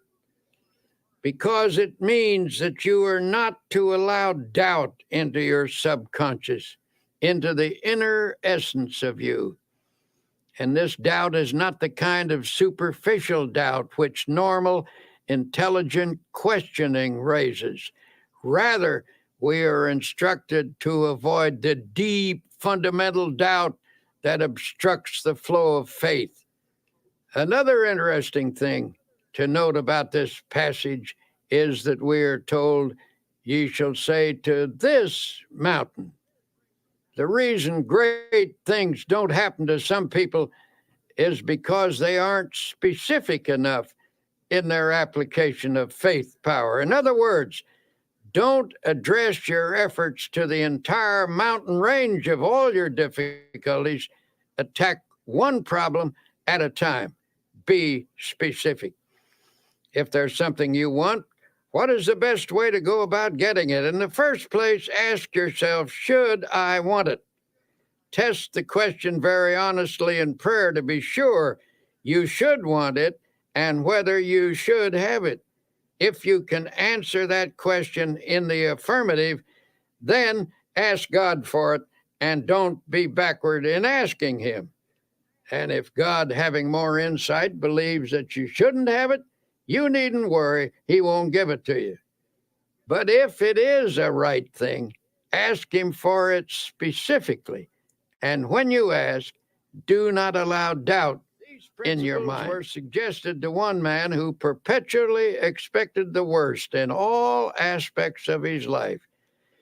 He took a negative attitude toward every project or problem he faced and expressed a vigorous disbelief in these principles. In fact, he offered to conduct a test to prove them wrong. Since he was an honest man, he tried them faithfully and even kept a scorecard. After 6 months, he reported that 85% of his problems had turned out satisfactorily. I am now convinced, he said, although I wouldn't have believed it possible. It seems to be true that if you expect the best, you are given some strange kind of power to create conditions that produce the desired results. From now on, I am changing my mental attitude and shall expect the best, not the worst. My test indicates that this is not a theory, but a realistic way to meet life's situations. May I say that I am very interested in you.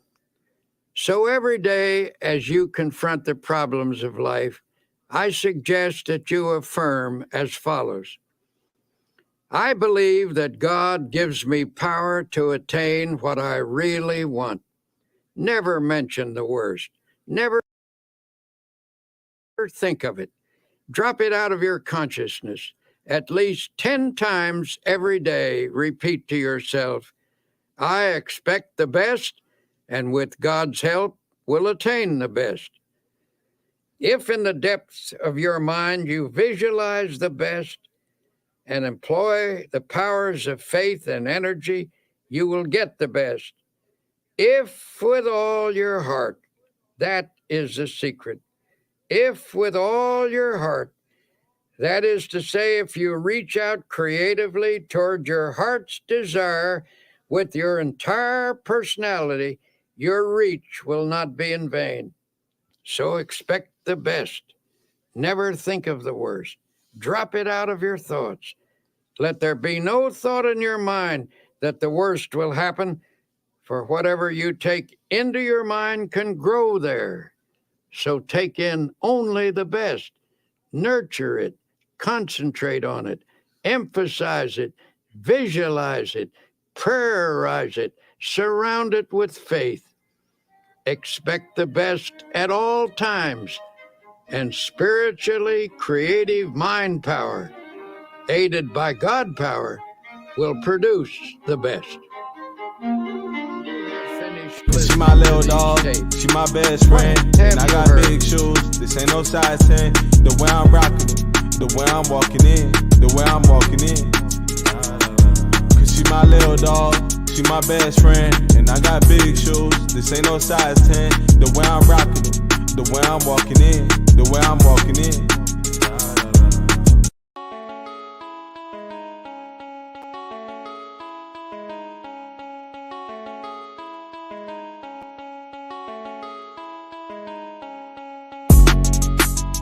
I got some big shoes for a big buck, like I can't lose. Look, I be going up these days. That mean I move through this maze like the Matrix, just like some latex. I be protecting. Of course they showing me love after neglecting. Confidence turned to common sense, and the common sense be kinda lit, bringing compliments every season. We don't stop until your heartbeat drop. Come on, like when the ball drop at New Year's Eve. I got some big shoes, my balls dropped at 13. They try and cut me down cause I be shining like Christmas tree. I always been a star, maybe I gotta be. And I don't go too hard unless I got to. Like Tupac too, I keep a fine boo. And yeah, she talk smooth, cause she my little dog, she my best friend. And I got big shoes, this ain't no size 10. The way I'm rocking it, the way I'm walking in, the way I'm walking in. She my little dog, she my best friend, and I got big shoes, this ain't no size 10. The way I'm rocking it, the way I'm walking in, the way I'm walking in. I be blocking them when I see that they copying and pasting. Sent the DM, I ain't respond, so they erase it. Boy, move at your own damn pace, nigga, just face it. Cause you be in my ear all day, talking that basic. My boo bought me big ass shoes and I don't lace them. How could I replace her? I mean, she do so much for me. I be hugging the beat, I be loving the beat. She be chopping to me. I said, damn, I'm gon' high walk across the street. And afterwards, she be running and jumping on me. Cause she my little dog, she my best friend. And I got big shoes, this ain't no size 10. The way I'm rocking it, the way I'm walking in, the way I'm walking in.